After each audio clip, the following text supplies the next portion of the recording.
Today we are going to see. What if Bella ran towards Dean for help? So let's get started. Rain poured from the gray-colored clouds above and onto the windshield of the sleek black 67 Chevy Impala as the wheels rolled on down the highway. The Winchester brothers were back on the road and on their way to a brand new case.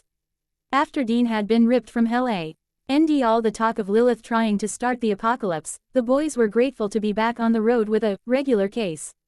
There had been a string of disappearances and murders starting in Seattle, Washington and moving its way to Forks. The brothers were pretty damned sure it was demons, but it left Sam scratching his head. Dean was more of the one to stab and shoot, then ask questions later. Sam was a different story. He looked at every detail before assuming it was one certain kind of monster. Dean, Sam spoke up. Dean glanced at his little brother out of the side of his eye as he drove. If it is demons, why are there so many murders? I mean, I know demons ride people hard, but usually they stay in one meat suit until they either get exorcised or killed. Dean sighed heavily. He knew his brother had a point. But he wasn't about to go down the list of monsters and creatures. Demons were unpredictable and the boys knew this. Sammy, every piece of evidence we're finding is pointing to demons. Dean explained. But, Dean, Sam, we'll figure it out when we get there. Besides, we've been dealing with demons it seems like every damn day, so we might as well call this a demon case too. Sam drew in a deep breath and looked straight ahead of him at the empty road. Yeah, you're right, I know I am. Dean smiled as he turned the volume to the music up. Now, shut up and enjoy the music. Dean shouted as the volume raised. The Impala sped up quickly and was soon gone from sight. Sam and Dean had arrived in Forks at a little motel in the center of town. Sam ran into the hotel to check in while Dean grabbed their bags from the trunk. He slung his duffel bag over his shoulder and took in his surroundings. His eyes met with Sam's as Sam had exited the motel with 2 keys in hand. The lady in there says there hasn't been any deaths in Forks as of yet, just in Seattle.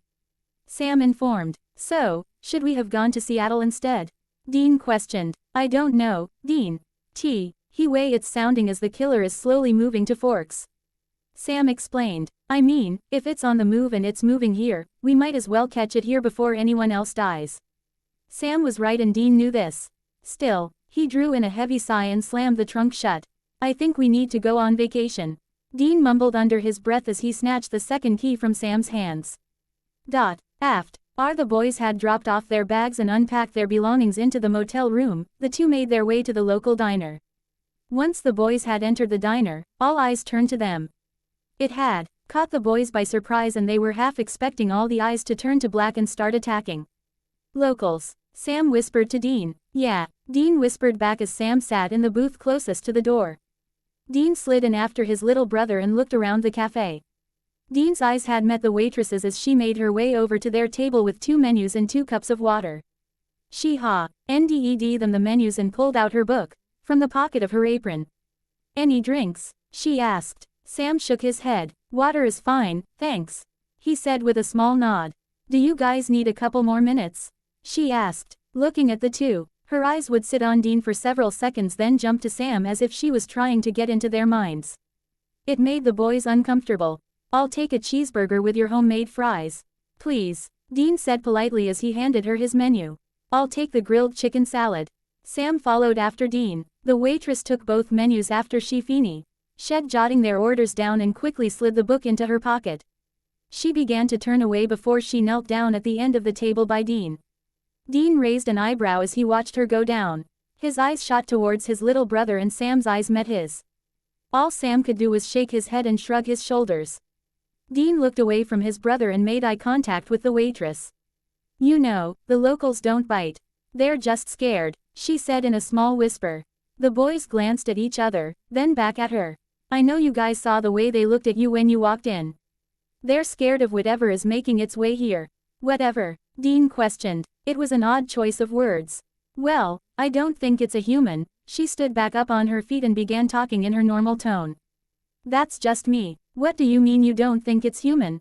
Sam questioned. Things like this have been happening on and off for years. They happen for a little while, then they stop. She explained. Your food will be done in just a few minutes. She said, quickly changing the subject before turning her back on the boys and walking away. Sam and Dean waited until she was completely out of earshot before they leaned in closer together. Tell me that wasn't weird. Dean whispered. That was definitely weird. Sam whispered back, still looking in the direction the waitress walked off. Do you think she knows something? I don't know, Dean. Do you want me spill some holy water on her and see? I don't know, man. She seems pretty human to me. Couldn't hurt to see, right? Sam questioned. Dean sighed heavily and nodded his head. From the inside pocket of Sam's jacket, sat a flask of holy water. Sam sneakily grabbed his cup of water and dumped it into the plant. Next to their booth then began to fill the glass again with the holy water from the flask. He set it near the edge of the table so he could, accidentally, bump it off when the waitress returned with their food. As Sam had finished prepping himself, the waitress returned with their plates of food. While setting Sam's down in front of him, Sam elbowed the cup and it fell to the floor, water splashy. Ing all over the waitress's exposed feet and legs. Oh, the waitress exclaimed loudly. The boys waited for a different reaction, but never got one. They quickly glanced at each other in defeat. I am so sorry, Sam exclaimed as he got up from his seat. I'm a little bit of a klutz. Oh, that's okay, she said, cleaning herself and the floor.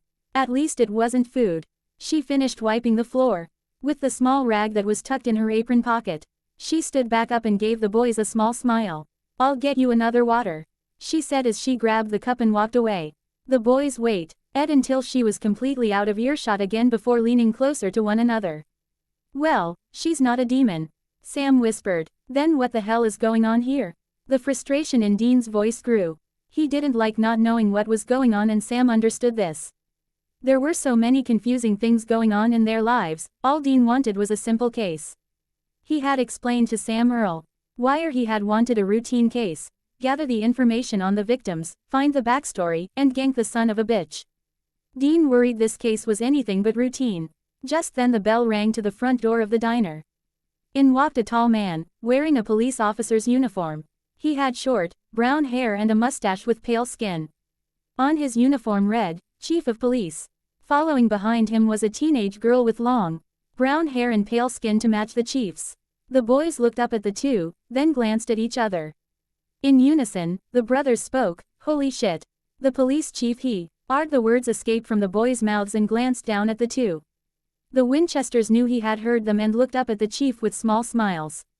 The police chief's eyes shot from Dean to Sam then back to Dean several times. Something about them had seemed very familiar, but he couldn't put his finger on it. His eyes remained on Dean, and as he looked Dean from head to toe, he noticed something familiar, Dean's coat. He had recognized Dean's coat from years before. The first time he had seen it was on his cousin John when he and his wife were expecting their first child, the second May was on John's oldest son Dean when he was a teenager. The young men sitting in front of him had resembled John and Mary Winchester so much, it was enough to make him want to cry. You two wouldn't happen to be John Winchester's boys, would you? The chief asked. Sam and Dean's eyes met, and without hesitation, the two stood up from their booth and were soon eye to eye with the police chief.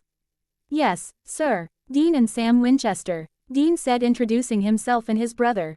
It's good to see you again, Charlie. His lips tugged into a small smile. Charlie's eyes welled up in tears and without hesitation pulled Dean into a big bear hug. It's so good to see you boys. It was all Charlie could muster as he pulled away from Dean and pulled Sam into another bear hug.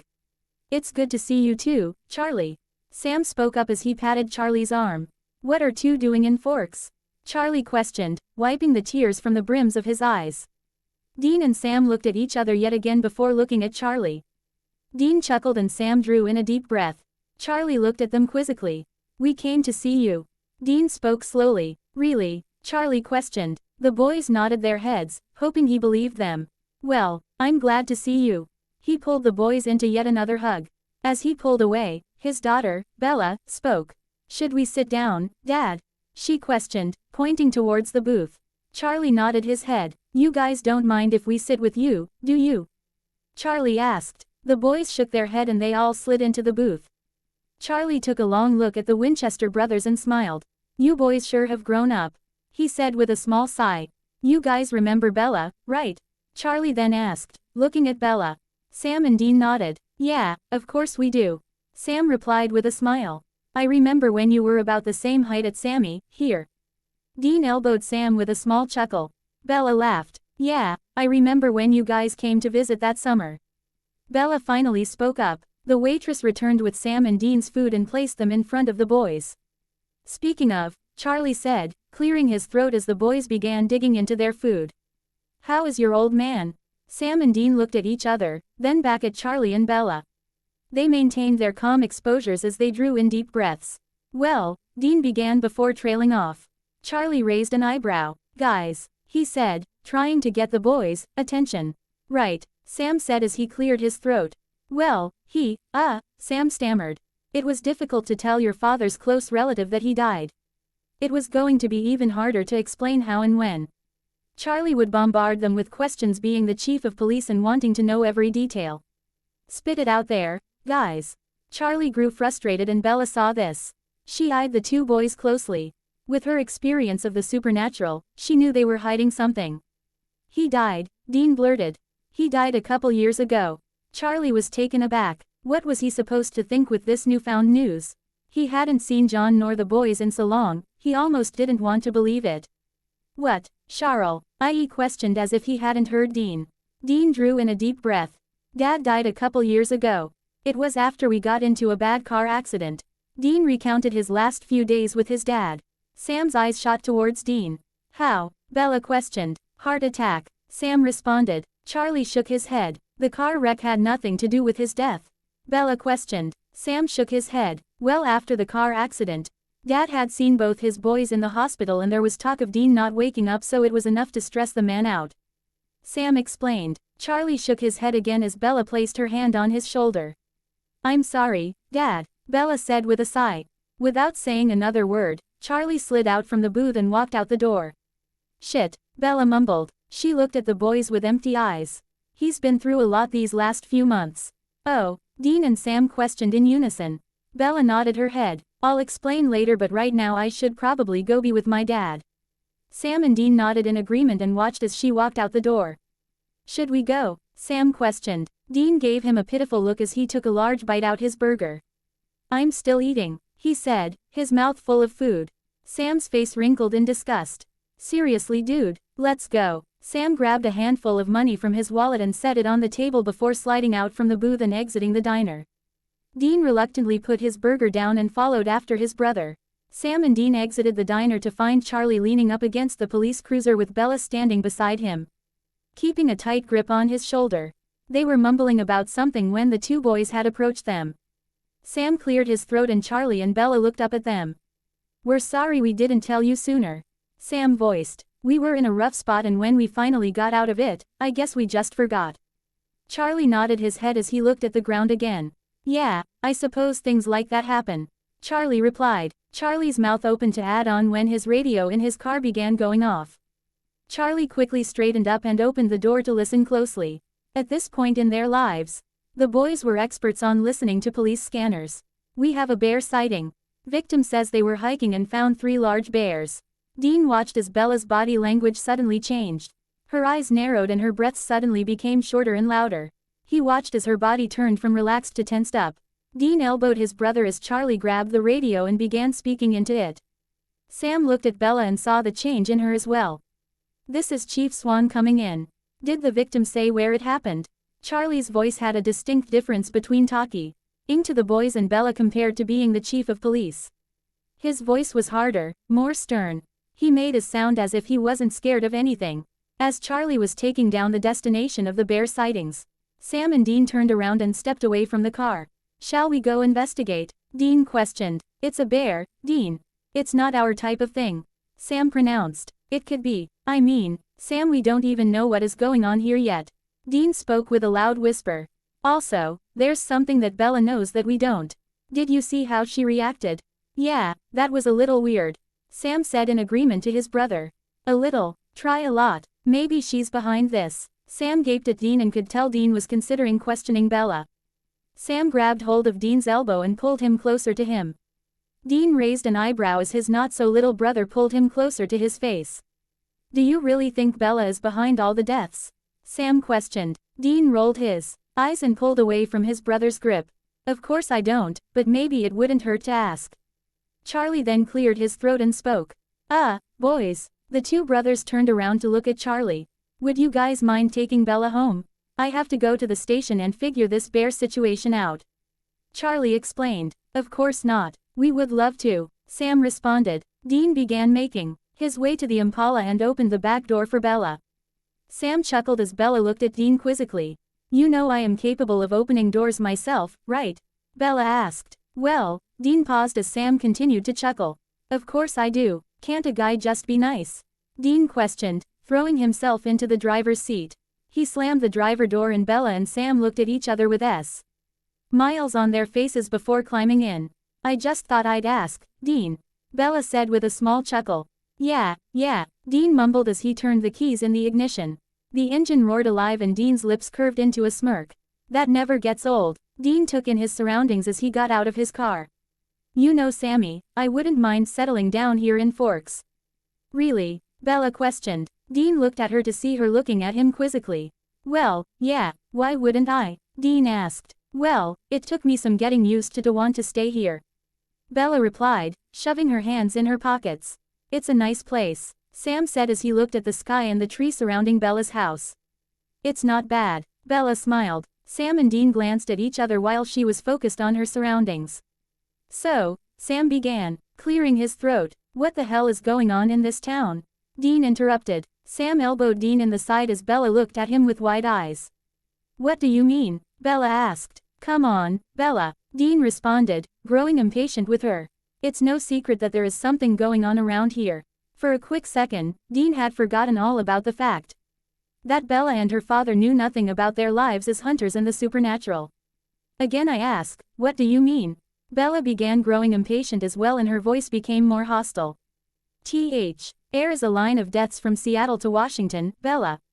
What the hell is going on here? Dean shouted. Dean, stop, Sam yelled, causing Bella to jump and Dean to glare at his brother. Sam grabbed Dean by the elbow and began pulling him away. Excuse us a minute, he said, glancing at Bella before pulling Dean. What the hell, man? Dean whispered angrily. Dude, she doesn't know there's anything weird going on. All she knows is there might possibly be a serial killer and some bears. Sam explained. But, you saw how she acted when they talked about the bears. Dean mentioned. I know, but that could have easily been shock. Look, let's just get our bearings here, research any previous deaths and go from there, okay? Dean didn't answer his brother and stared at the dew-covered grass. Okay, Sam repeated. Okay, Dean agreed in frustration. We'll do it your way. Dean groaned. You mean, the right way? Sam questioned. Whatever, Dean mumbled as he turned away from his brother.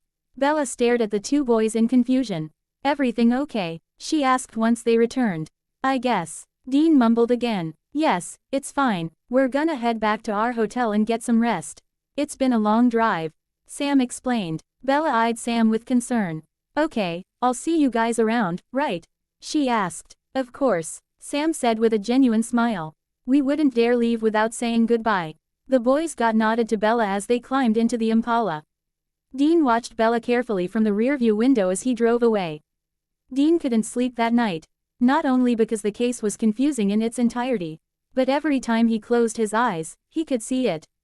Hell, it wasn't something he could shy away from. He had to face it head-on, but he wasn't sure how to do that.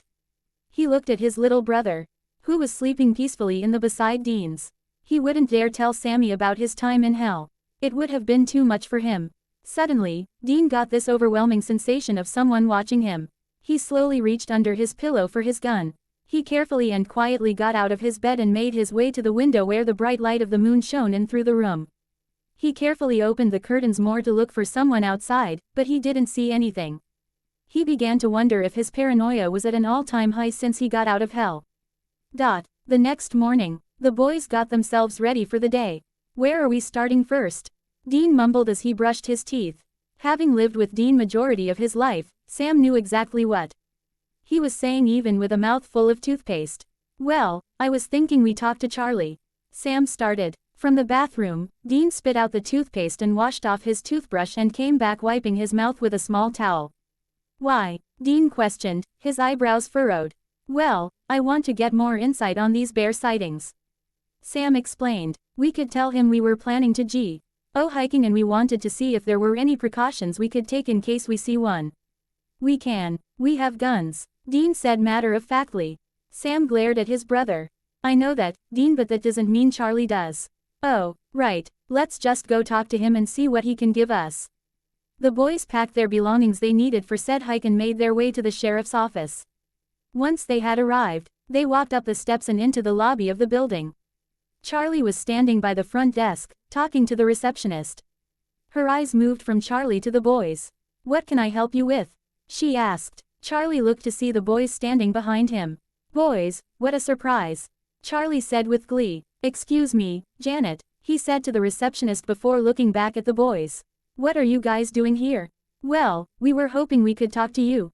Sam smiled. "About?" Charlie questioned. "Well, we heard this town is great for its sightseeing, so that's exactly what is on our agenda for the day," Dean explained. "Well, follow me into my office and we can talk," Charlie said. He turned and began walking down the hall and the boys followed him.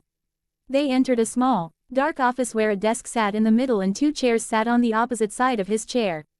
"Take a seat, boys," Charlie said as he sat down in his seat. The boys sat down and cleared their throats as they made themselves comfortable. "So you wanna go hiking?" Charlie asked, putting his hands on his desk and intertwining his fingers as he pulled his seat up closer. "Yes, sir," Sam answered. "Well, I would be careful out there," Charlie suggested. "With all these bear sightings, I don't want you boys to get hurt." "Are you sure it's a bear?" Dean retorted. Sam slapped his brother's arm with the back of his hand and gave him a dirty look. Dean shrugged his shoulders and leaned forward in his seat. "Because, it's not sounding like bears." "What are you suggesting it is?" Charlie's suspicion raised in the boys. "Anything but a bear," Dean pronounced. He sat back in his chair and gave his brother a smug smile. Frustration grew in Sam's face as he glared at Dean. He looked back at Charlie, his muscles in his face relaxing. "I think what Dean means." "I know what I mean," Dean interrupted. Charlie looked at the boys with worry. "Look guys, we don't want to scare anyone in town, so please don't be going around telling people what you think it is or isn't," he voiced. It was hard enough with the rumors of a bear lurking the woods to keep the citizens of Forks calm. Charlie didn't need more people worrying and coming to the station and making a ruckus out of it all. Sam eyed his brother carefully as Charlie spoke. He nudged Dean with his elbow and gave him his "I told you so" look.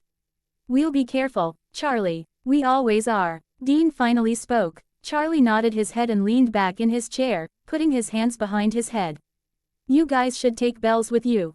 She's been having a hard time," Charlie added. "What's been going on?" Sam questioned. Charlie drew in a deep breath as he leaned forward in his chair. He rubbed the bridge of his nose as he sighed. "She was dating this guy." "A guy?" Dean interrupted, suddenly becoming overprotective. "Yeah, he recently broke up with her and he and his family skipped town." "They're gone, just like that?" Sam asked. "Just like that. You know, they all disconnected their phones. They couldn't even give Bella the chance to stay in touch." Charlie grew frustrated with his daughter's situation. "Now shush, ease up half the night because she has nightmares about it." "Why?" Sam questioned. "I don't know. Maybe she worries about them." "I don't know. It's a messed up situation," Charlie explained. "Please take her with you so she can get out and have some family time. Don't get me wrong, she does hang out with a good kid every now and again, but I think it would do her some good to hang out with you guys." "We would be glad to, right Dean?" Sam asked his brother with a smile on his face. Dean smiled back at his little brother. "Oh yeah." After creating a plan with Charlie for their hike the next day, the Winchesters exited the police station and climbed into the Impala. Dean rubbed his eyes as Sam drew in a deep breath. The information Charlie had given them about Bella's ex-boyfriend's family didn't sit right with them. "What do you think?" Sam questioned, breaking the silence between the two boys. "What do I think?" Dean repeated. "It's weird. What kind of normal family drops everything and doesn't give anyone a form of contact?" "They're hiding something, Sammy." "I believe it," Sam responded. "But until we figure out more about this family, we won't find out what they were hiding or where they're hiding. I'm starting to think this isn't like any other case." Dean mumbled as the Impala's engine roared to life. "Yeah, I'm starting to think that too." The next morning rolled around, and the boys arrived at the Swan residence just as Charlie was walking out the door. Bella was close behind him when the boys had climbed out of the Impala. They all met around Charlie's cruiser and greeted one another. "You guys ready for the hike?" Bella questioned. "Doesn't look like any of you are ready," Charlie voiced, looking the boys and his daughter up and down. The boys wore their usual flannels, leather jackets, jeans and boots while Bella wore a gray sweatshirt, jeans, and black Converse. You aren't gonna see me in any hiker boots or shorts. My knees aren't a good look. Dean said with a smile. He's serious. Sam laughed. Dean nudged his brother, causing him and Bella to laugh even more. Yours aren't much better, buddy. Dean said defensively. Well, you boys be careful and keep a watchful eye on my girl. Charlie said, wrapping an arm around Bella. Dad, she said, gritting her teeth. I can take care of myself. Sure, says the girl who got lost in the woods right behind our house and passed out. Charlie mentioned. Bella slid away from her father's embrace and the boys looked at Charlie quizzically. I'm sorry, what? Dean questioned. Come again. Sam's voice blended with Dean's. Bella rolled her eyes and drove her hands into her sweatshirt's pockets and stared at the ground as Charlie began to speak. Oh yeah, the night the Cullens left town, she went missing. I hadn't seen her all day and we sent out a search party looking for her. Sam Yulee finally found her in the woods, unconscious. Charlie explained. The brothers looked at their family member with furrowed eyebrows and surprised expressions etched on their faces. Bella's cheeks flushed red as embarrassment flooded her body. All she could remember is how ashamed she felt for disappearing after Edward.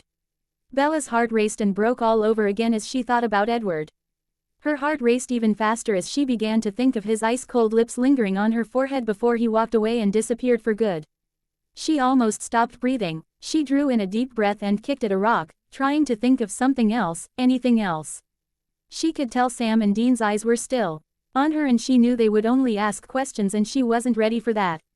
Charlie had already tried to ask questions about what happened that night and she couldn't talk. She would just focus. It would feel as if someone had grip of her throat and wouldn't let her go. As if their grip was tightening around it. Bella regained her composure and lifted her head. She had been right. The winch. Stur's eyes were glued on her and it made her uncomfortable. It felt as if they knew something, but it was impossible. They were just two boys from Kansas whose lives got flipped when their mother had died in a house fire. Yeah, I really don't like talking about that night. Can we just go? She asked quickly. The boys glanced at each other with furrowed brows as Bella made her way toward the car. Yeah, let's get moving. Sam said slowly, turning away from his brother and walking with Bella towards the car. Don't worry, Charlie. We will take extra care of her, we promise. Dean said. Charlie's body relaxed after being tensed up for so long. Thank you boys, I really appreciate it. He leaned in closer to Dean. I think this'll be good for Bella too. All she's ever done is be around Edward. And that Jacob black out at the reservation. I like Jacob, but a change in face will be good for her. Charlie whispered. Dean nodded his head. We will be the perfect antidote. Well, that makes me feel better. And hell, I may see you out there. Dean shot Charlie a confused look. Harry Clearwater and I are probably going to go look for that bear. Charlie responded. If you do, please be careful Dad. Bella shouted after her dad after hearing of his plans. I always am. Charlie shouted back to her. Again, thank you, Dean. I really appreciate this. Once Dean had found the perfect spot to stop. He parked the car and turned the key, killing the Impala's roaring engine. As the three climbed out of the car and Sam and Bella prepared themselves for the hike, Dean stared at the overlooking trees ahead of him. All he had been able to see was hell and all he could feel was the torture he endured there. This was a nice change in scenery for him and maybe for once he would be able to NK of something other than the hellhounds tearing him to shreds, the torture he endured each day, and the torturing he conducted. Dean shivered the thought off and regained his composure. You're ready, Dean? Sam questioned. He swung a backpack full of water and food around his shoulders. Dean looked at his brother with a fake smile on his face. Yeah, let's go. The three set on their hike and for several minutes walked in silence.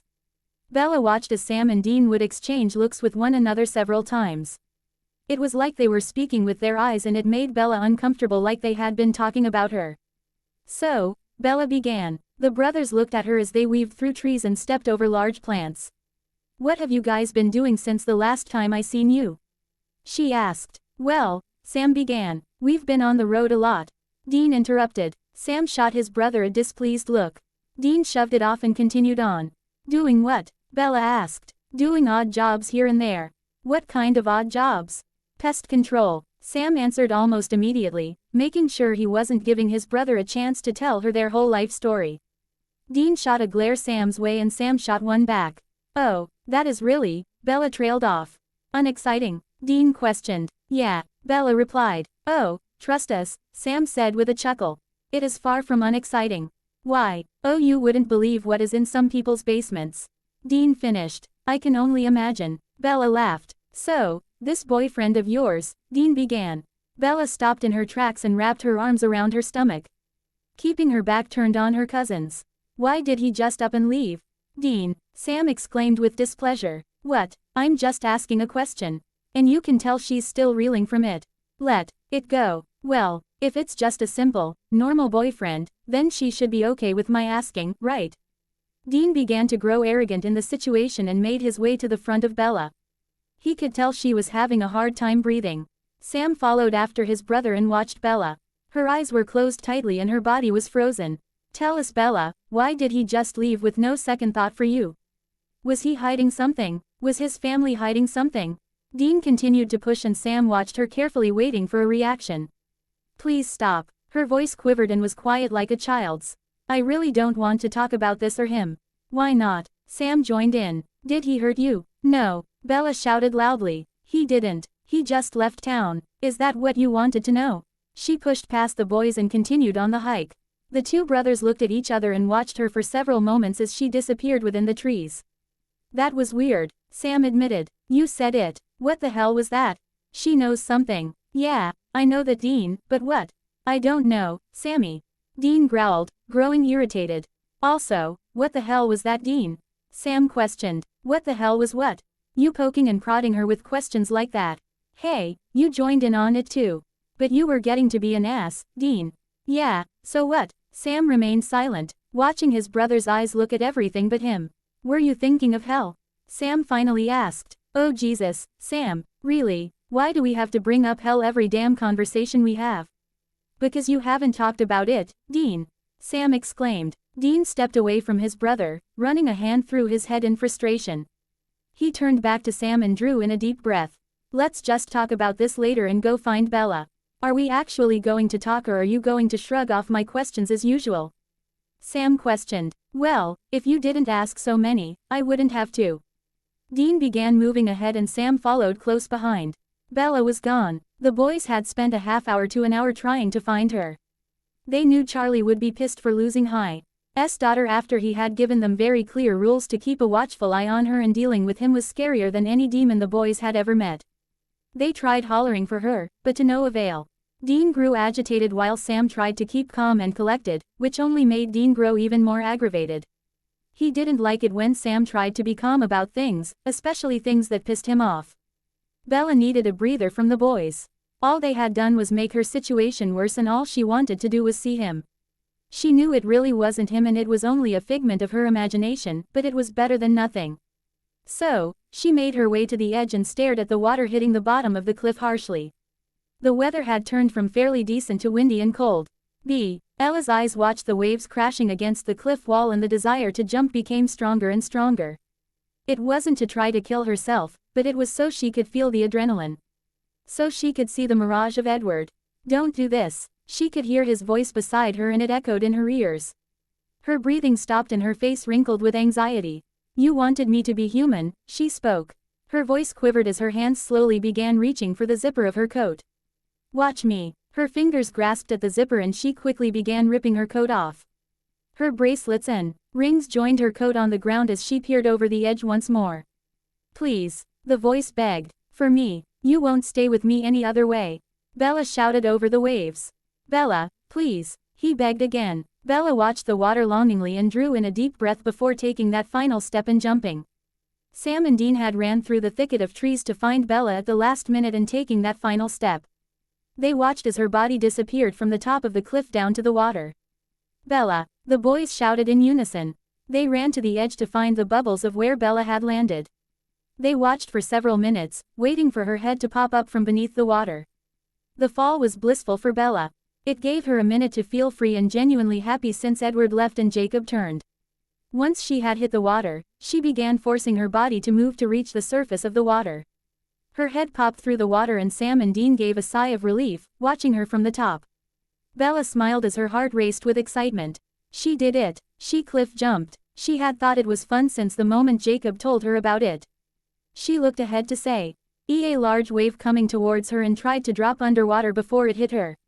The wave crashed into her body, sending her underwater with no preparation.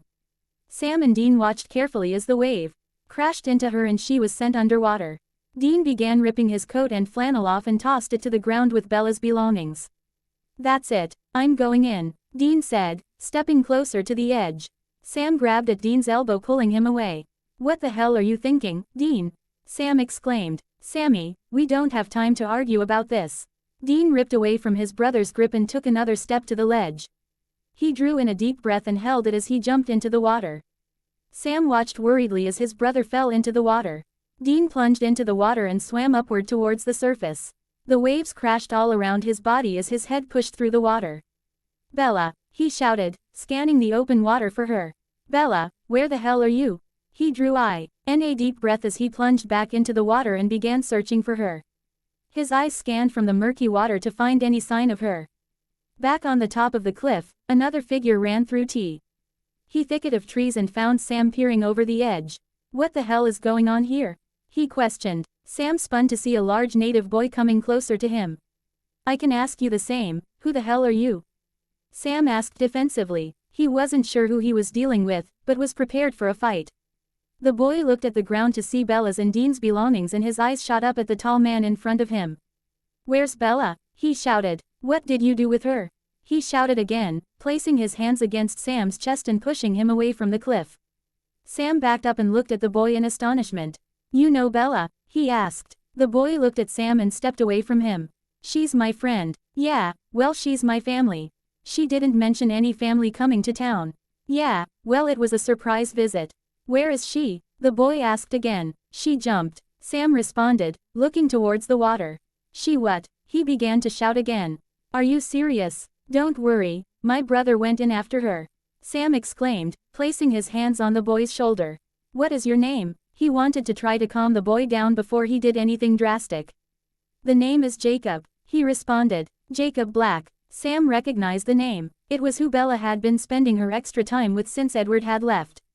"Well, Jacob, don't worry. My brother will get her out," Sam said in a soothing voice. Jacob looked to the water to see a figure with bright, red hair in the water. He growled under his breath, knowing it was Victoria the bloodsucker lurking about in the water. He really hated vampires. He looked at Sam and gave him a small smirk. "Well, let's see who can get to her first." He tore off his shirt and tossed it carelessly to the ground. "Wait," Sam exclaimed, trying to stop him but was too late. Jacob had already plunged into the water. He grumbled under his breath as he grabbed everyone's belongings and began hiking down to the rocky beach. Underwater, Bella had struggled to reach the surface. The waves just continued to knock her down further into the water. When she had finally regained her composure and stopped getting knocked around, she took a minute before trying to swim up to the surface. In front of her, a figure began swimming towards her. She could see the red hair gracefully moving about the water as she came closer. Her heart raced and she began to panic. Bella, not realizing her back was up against the cliff wall, tried swimming backwards to get away from her. She knocked into the wall as hard as she could and a piece of jagged rock had struck her in the back of the head. Hitting the cliff and running out of breath was enough for her to lose consciousness. She began descending further into the water. As she fell, she could see the image of Edward. She reached for his hand and as her arm stretched, something had grabbed her by the elbow, pulling her away from him. "Breathe," Jacob ordered as he pressed his hands against her chest and began performing CPR. "Damn it, breathe Bella," he ordered again before pushing against her chest once more. Sam and Dean watched Jacob work closely behind. Both Jacob and Dean had been dripping wet and while Jacob was fine. Still shirtless, Dean was shivering under his coat and flannel. Bella coughed and water spurted from her mouth. Sam and Dean moved closer while Jacob caressed her face as she came to. "Bella, Bella, can you hear me?" he asked worriedly. Bella's eyes slowly opened as she regained consciousness. Her eyes met with Jacob's and soon, she had seen Sam and Dean next to her as well. Jacob gave a sigh of relief. He lifted her off the rocks and closer to his chest. "What the hell were you thinking?" Jacob scolded in a gentle voice. "I just wanted to see something." Bella shivered. "Like, what?" Dean questioned. His voice differed from Jacob's. It was hard and stern. He wasn't afraid to yell at her because she knew better. "Dean," Sam warned gently. "No, Sam," Dean exclaimed, kneeling down next to Bella. "Were you trying to see death?" "Dean, I just wanted to have fun." "That's fun," he yelled again. "Okay, Sam said, pulling his brother away. You need to take it down a few notches. The girl just came to. Suddenly, another shirtless figure ran up on the beach, yelling at Jacob. Get her home, he shouted. Jacob looked towards Sam Yuli as he held Bella. I'm going to go help out back at Harry's place. Jacob gave Sam a slight nod of approval before he ran off again. What happened at Harry's? Bella questioned. Jacob drew in a deep breath and hesitated. Jacob, Bella questioned again. Harry Clearwater had a heart attack. Charlie and my dad are over at his place with his family. Jacob explained. Is he okay? He's gone. Silence filled the air as the news struck Bella. Jacob looked towards the boys and held his arm out. Can I get her coat, please? He asked. Sam handed him Bella's coat and Jacob wrapped it around her. I'm not sure if this flimsy thing will work. So we'll stop by at my place and I'll get you something else. Jacob explained, lifting Bella up to her feet. How about a nice big blanket for me, huh? Dean questioned as they began moving away from the beach. Sam rolled his eyes at his brother as they followed behind Bella and Jacob to the Impala. The walk back to the Impala felt like hours for Bella and Dean. They shivered loudly as they made their way towards the car. Jacob had an arm wrapped around Bella, trying to keep her warm and helping her walk while Dean held his coat closed. Once they had reached the car, the four climbed in and Dean started it. The engine roared to life and Dean cranked the heat all the way up. We should stop by my place and give Bella a bigger coat. Jacob suggested. Dean turned to face him. You know, Bella isn't the only one that was in the water. Dean retorted. Well, she is the only one I like. Jacob growled. Stop. Bella spoke as her teeth chattered together. Dean rolled his eyes and put the car in drive. Taking orders from a damn 16-year-old. Dean grumbled as the tires squealed against the road. You know you don't even know us. Dean spoke up, growing aggravated by Jacob's attitude. You're right, I don't. But, I don't have to like you seeing as you let Bella jump off a cliff. Jacob exclaimed. Stop. Bella's voice was quiet. Dean didn't bother to listen. We let her. Dean laughed. Sammy, did we let Bella jump off a cliff? I really don't want to get in on this. Sam responded, trying to keep his eyes on the road and out of the conversation. It's not our fault she decided to go jump off a damn cliff. Dean hissed. Guys, Bella exclaimed. It was no one's fault. It was mine. I'm the one who jumped. She slithered further down in the seat of the car and held her coat tighter to her body. Can we shut up about it now? Dean rolled his eyes as he watched Jacob wrap his arm around her and pull her closer to his body. When they arrived at Jacob's house, Jacob allowed them to stay for a while to allow both Dean and Bella to warm up and get some food in their system. Dean had snacked on chips and leftover dinner in Jacob's fridge while Bella wrapped herself in a blanket and made herself comfortable on the couch. Nice place, Jacob, Sam said as he looked around the house. It's homey, Jacob responded. So, what about these murders? Dean questioned with his mouth full. Dean, Sam said with clenched teeth. They're pretty gruesome, huh? Jacob questioned. Yeah, they are. We weren't sure if we wanted to make the trip. Dean stated after he swallowed the food in his mouth. You shouldn't have, Jacob warned. Sam and Dean exchanged glances and looked at Jacob with raised eyebrows. Oh, they asked in unison. What's going on here, Jacob? Wouldn't finish before Bella had tossed the blanket off her body and made her way to Jacob. We should get going before my dad goes home and finds out I'm not there, she said, interrupting him. Jacob gave her a look and smiled. You're right. He gave the boys one last look before leading Bella out of the house. The boys exchanged looks again and began following. That was weird, Sam whispered. He knows something, Dean whispered back. The four climbed into the car again and began heading back toward Forks. The ride was long and silent. Dean rolled his eyes at the sight of Jacob's arm around Bella's in the rearview mirror. He scoffed disgusted and Sam chuckled to himself. The Impala pulled up on the curb outside of the house and Dean put the car in park, leaving it running for the sake of the heat.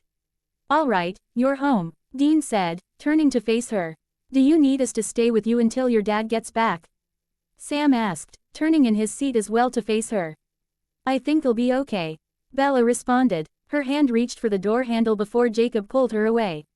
Hey, Dean shouted defensively. He reached for his gun that was hidden in between his seats as he pulled Bella towards him, but she didn't fight. She had let it happen. What is it? Bella asked, watching Jacob's movement. One of them is here, Jacob whispered. Excuse me, Dean questioned. What is them? Sam asked, trying to get clarification. Jacob ignored Sam's question as Bella looked out the back window of the car to see Carlisle Cullen's car on the opposite side of the road. That's Carlisle's car, Bella said, ripping away from Jacob and climbing out of the car. Jacob groaned loudly and swung the car open and slammed it shut. Sam and Dean gave each other small nods as they reached for their pistols and hid them in their coats. They exited the car and ran after Jacob as he closed in behind Bella. He reached for her elbow and grabbed it harshly and pulled her backwards. Ow, Bella gasped as he pulled her towards him.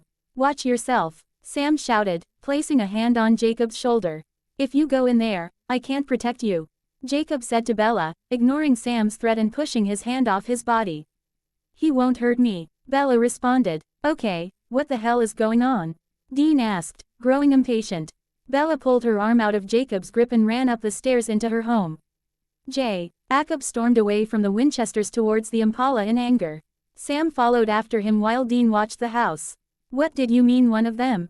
Sam asked. Jacob looked at the younger Winchester brother with tears in his eyes. A vampire, Jacob replied. They've been in this town for hundreds of years and we just got rid of some. Sam's eyes widened and he turned and raced to his brother. Vampires, Dean, Sam said almost breathless. Dean raised an eyebrow and cocked his head at his little brother. This isn't a typical vampire case, Sammy, he retorted. Dean, can we just? Sam asked, gesturing towards the house. The two brothers raced up the stairs and into the Swan residence. Dean quietly opened the front door and the two snuck into the house, their pistols in hand. They turned the corner into the kitchen to see Bella making a cup of tea. Bella turned to see the boys and gasped loudly. What the hell are you doing? She asked. The boys noticed another figure in the room with her. A small, petite girl about the same age as Bella with incredibly pale skin and golden eyes. Dean and Sam quickly hid their guns in their coats and gave the girl a small smile. Hey, Dean said nonchalantly with a smile. I haven't seen you around before, he said, inching towards the girl. He leaned against the wall and gave her a small smile. Alice, these are, Bella couldn't finish as Alice turned and glared at Bella. Hunters, Bella, she questioned. What? Sam, Dean, and Bella all questioned in unison. They exchanged confused looks with one another and turned to face Alice again. Hunters are not good company. Bella, they try to kill us. Alice explained. What do you mean by hunters? Bella asked again, dumbfounded by Alice's accusations. How do you know about hunters? Sam asked. Alice's eyes set on Sam while Dean remained quiet. He studied Alice's movement and her body language. He knew what she was. You're not like any other vampire we've ganked. Dean finally spoke up. Bella looked at her family in astonishment. Wait, what? Bella began to grow irritated with the little information she was obtaining. There are other strands of vampire. Alice explained. There are different strands. Sam quizzed. Can someone please tell me what's going on? Bella finally shouted, gaining the attention of her best friend and her cousins. Dean drew in a deep breath and began rubbing at his temples. Sam nodded and gestured towards the living room. We should probably sit down and explain ourselves. The four made their way to the living room and all sat down, Alice and Bella on the couch and Sam and Dean on separate chairs. Sam cleared his throat as Bella took a drink of her tea. Well, Dean and I are hunters. Sam began. We live on the road and we go all over the country fighting monsters. What kind of monsters? Bella asked, almost in disbelief. Ghosts, ghouls, vampires, werewolves, wendigos, you name it. Sam responded. Most recently demons and angels. Dean added in annoyance. Yeah, Dean knows a lot about that, don't you? Dean rolled his eyes at his brother's statement. What do you mean? Alice questioned. Dean was recently in hell. Sam respo. Nded nonchalantly as Bella had taken another drink of her tea. The words echoed in Bella's ears and she violently spit out her tea back into the cup and began coughing loudly. Alice gently patted Bella on the back. When she had stopped, she looked at Dean. You were in hell. Yeah, sold my soul to bring Sam back to life. Back to life? Oh yeah, and Sammy likes to drink demon blood. Not anymore, Dean. Wow, you hunters really are messed up. Alice commented quietly. We know. Sam and Dean's voices blended with one another as they spoke. Bella rubbed at her eyes violently as Alice scooted closer to her. Which brings me to why I am here, Alice said, changing the subject. Bella looked up at her. I saw a vision of you. You jumped off a cliff. Why in the hell would you try to kill yourself? What about Charlie? What about? I didn't try to kill myself. Bella interrupted. I was cliff jumping, recreationally. It was fun. Alice sighed in defeat. I have never known anyone more prone to life-threatening idiocy. Alice said. Did you tell? Bella trailed off, not able to finish her sentence, but Alice knew exactly who she was talking about. No, she responded. He only calls once every few months. He said he wants to be alone. This Edward we talking about? Dean interrupted. Bella and Alice looked at him. Alice gave him a small nod and Dean cracked his knuckles. Wait till I get a hold on him. You know, he's probably a vampire too. He could kill you, Sam retorted. I've killed vampires before. Please don't kill him, Bella begged. Alice drew in a deep breath and her face wrinkled in disgust. Bella, what is that god-awful wet dog smell? She questioned. Dean raised his brows and smelled himself. It's not me, he answered. Sam rolled his eyes at his brother's idiocy. Oh, that's probably Jacob, Bella replied. Jacob who? Jacob is kind of a werewolf. He's a what? Dean asked in surprise. Oh wow, that's new. Sam added. Another strand. Alice nodded her head. Bella, you really aren't keeping good company. Hunters and werewolves are not good company to keep. Speak for yourself. Jacob's voice filled the room. Everyone looked towards him, then back at Bella. I thought you couldn't protect me here. I just wanted to make sure. Jacob responded. Well, I'm not gonna hurt her. Alice added. No, you're just a harmless Cullen. I'm Tall, King, the other bloodsucker who is trying to kill Bella because of you. Victoria. Alice looked at Bella and she nodded her head. Yeah, she's been around. Dean leaned closer to his brother. Who the hell is Victoria? I don't know, Sam whispered back. Fantastic. I didn't see her, Alice added, referring to her visions. I didn't see you get pulled out of the water, either. Alice looked towards Jacob. I can't see past you and your pack of mutts. Don't get me upset, Jacob threatened, inching closer to Alice. Things will get very ugly. Sam and Dean jumped out of their chairs as Bella placed herself between them. She looked at Alice and Alice gave her a disapproving look. I'll give you two a minute, she said, moving towards the door. Bella shot a look towards the boys. You don't want us to leave too, do you? Dean asked. Let's just go, Dean, Sam said, pulling his brother towards the door. Bella looked at the three as Alice placed her hands on the doorknob. Hey, you're not going anywhere, right? You're going to come right back? Bella asked, making sure the only Cullen she was able to see for now wouldn't leave her. As soon as you put the dog out, Alice commented, very proud of herself. The boys followed after her and closed the door behind them. Alice made her way down the sidewalk and towards the Impala. So, you're a vampire, huh? Dean asked. Alice turned to face him. That I am. And you two are hunters? Yes, Sam responded. That wasn't a question. Why are you here? She asked. String of murders, we figured it was our kind of gig and it is. Dean responded. Unfortunately for Bella, we gotta gank you and her little dog friend. We aren't harming anyone, it's the other vampire out here. Alice explained. Victoria wants revenge on my brother for killing her mate. We all thought she was after Edward, but it looks like she's after Bella.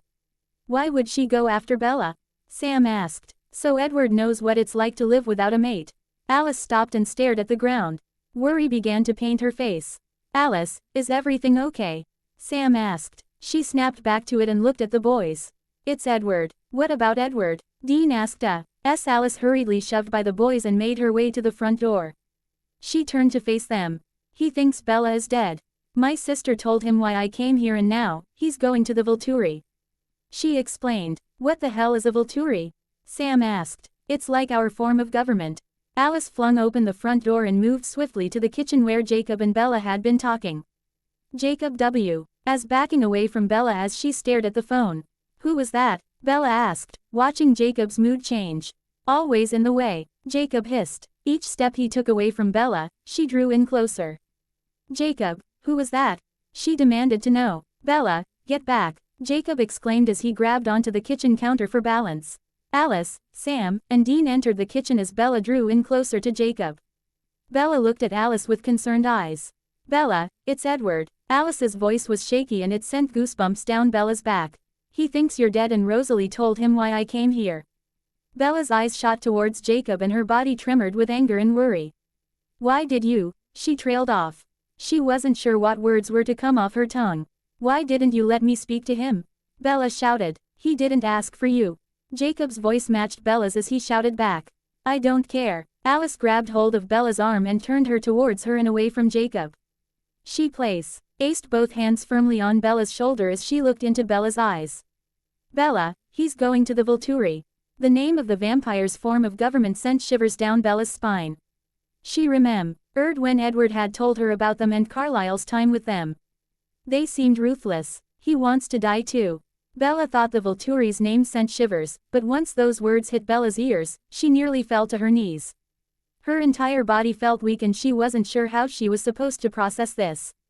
Tears filled her eyes and her body shook underneath Alice's hands. Bella, Sue. LD barely hears Sam's voice with the ringing occurring in her ear. Her eyes had drifted from Alice to the floor as she thought about the Volturi ripping Edward's head off and setting his body aflame. He could see the image vividly and she wanted to scream. She could feel the scream scratching at her throat, but wasn't sure how to let it out. Bella felt like she had been standing there for several hours and tried her best to regain her composure. She ripped away from Alice's grip and shoved through her guests, making her way up to her bedroom. Alice followed close behind and Sam and Dean watched as Jacob eyed the stairs. You should have let him talk to her, Dean pronounced. Jacob's eyes shot towards Dean. And let him get into her head again and she's depressed all over again. Jacob interrogated. No, I couldn't do that. Well, you haven't made things better. Sam added. Jacob's eyes squinted as he eyed the tallest Winchester.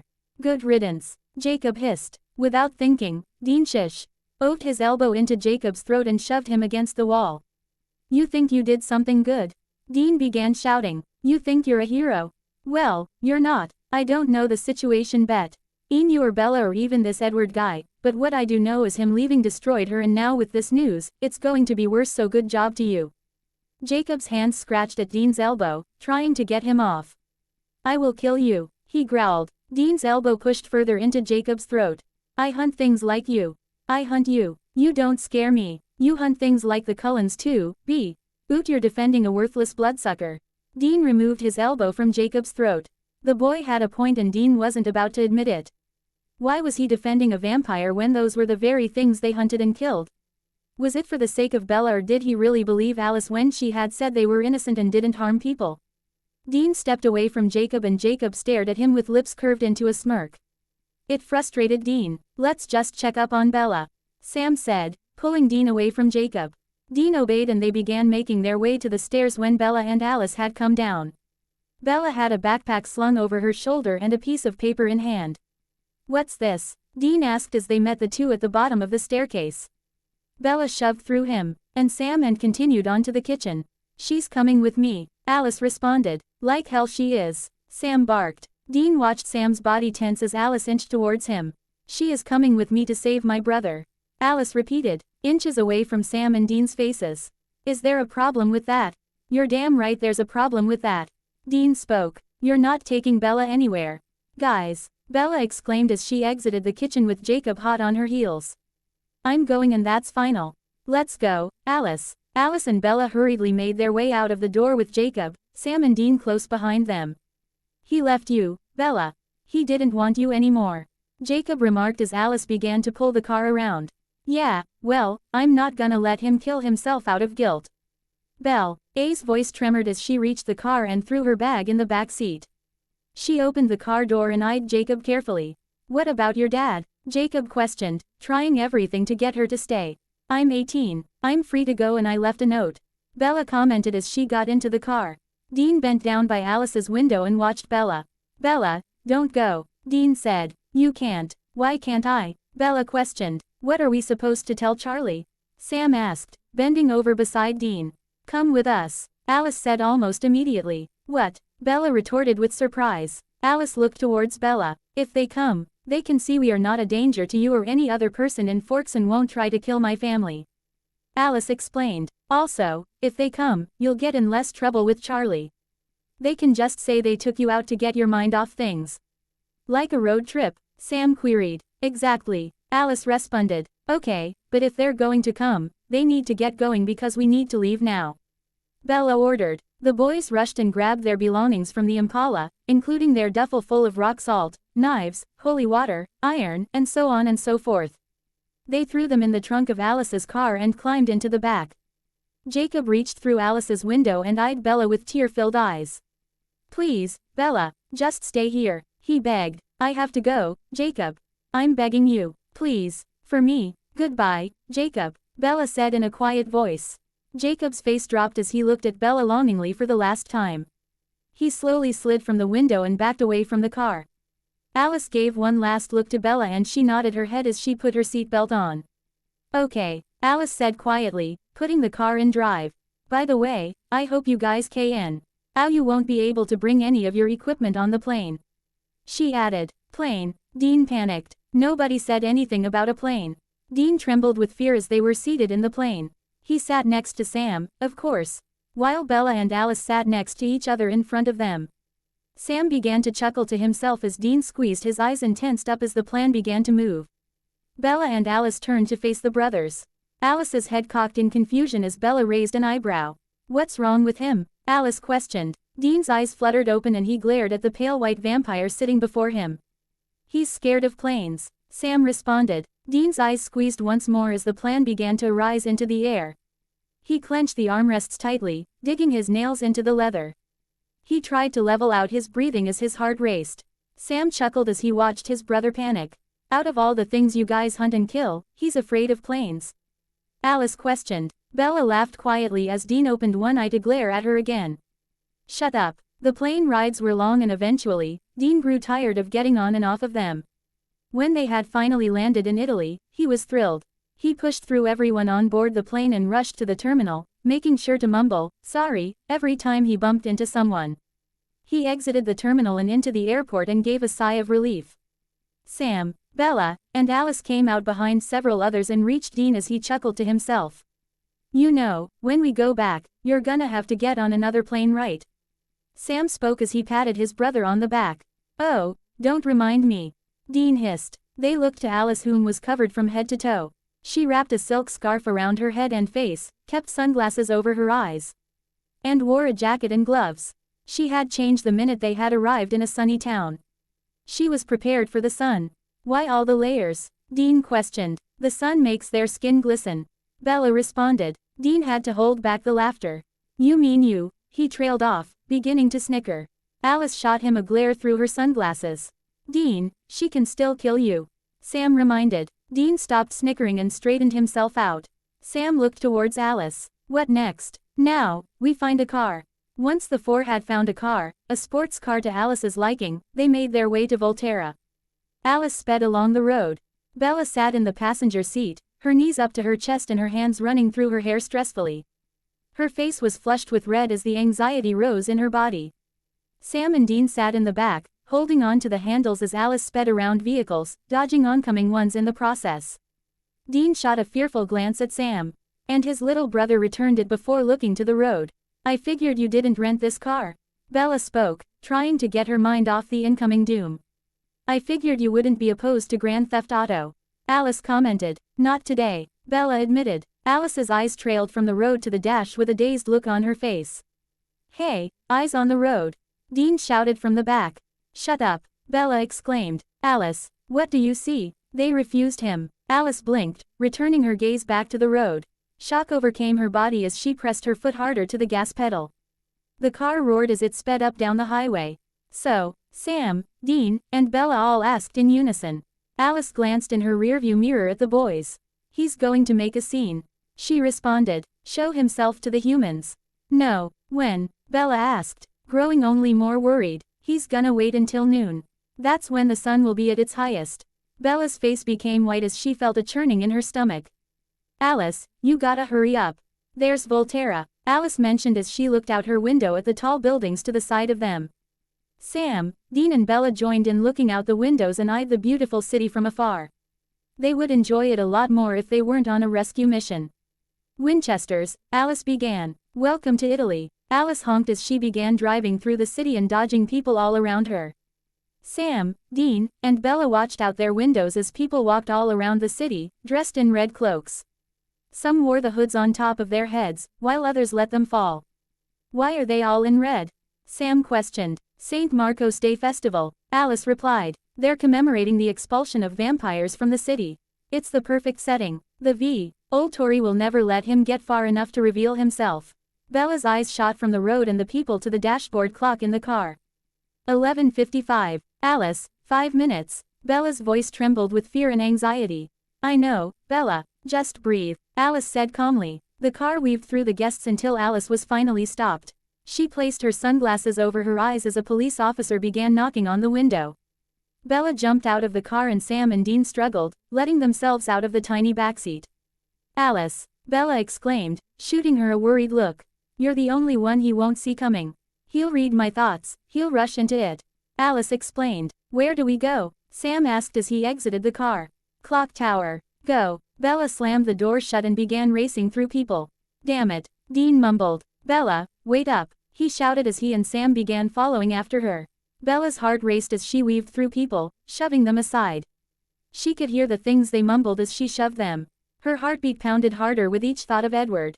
She could still see the image of his head getting ripped clean off and his body in flames. It only made her run faster. Sam and Dean were following close behind. The two brothers who had been hunting all their lives couldn't understand why they were helping the very thing they hunted.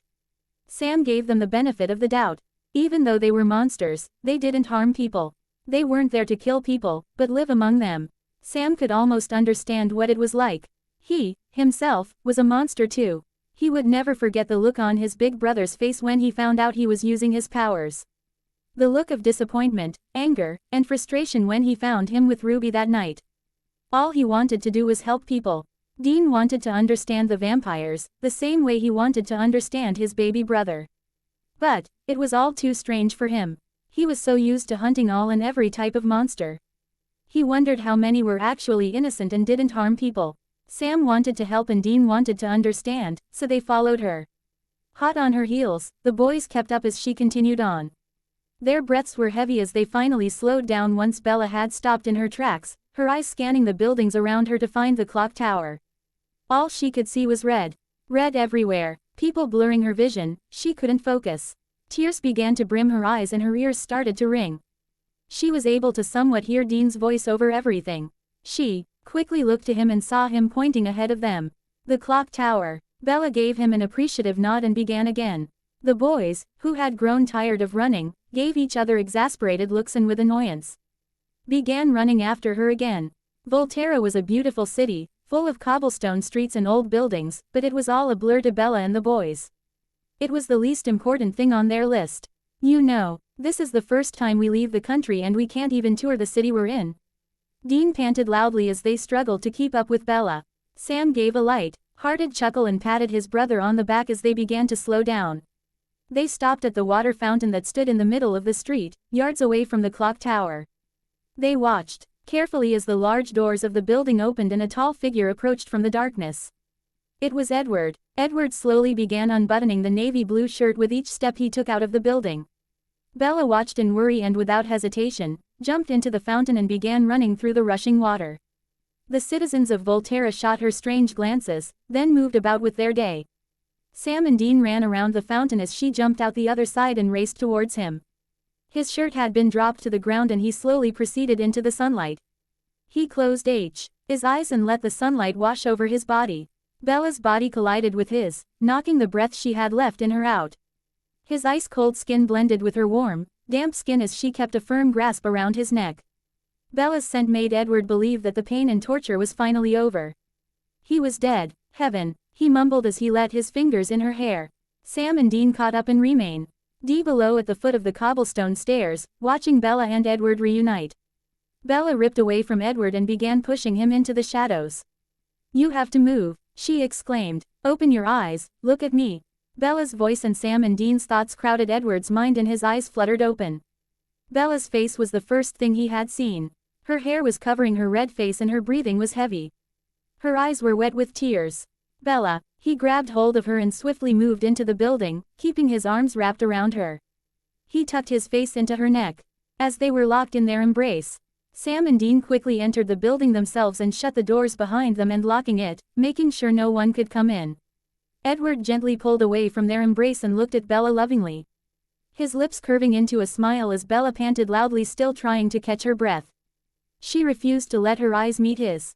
You're here, he said quietly. You're alive. I'm here. Her eyes slowly reached Edward's and she could feel as if her heart was coming back together again. As if it was whole.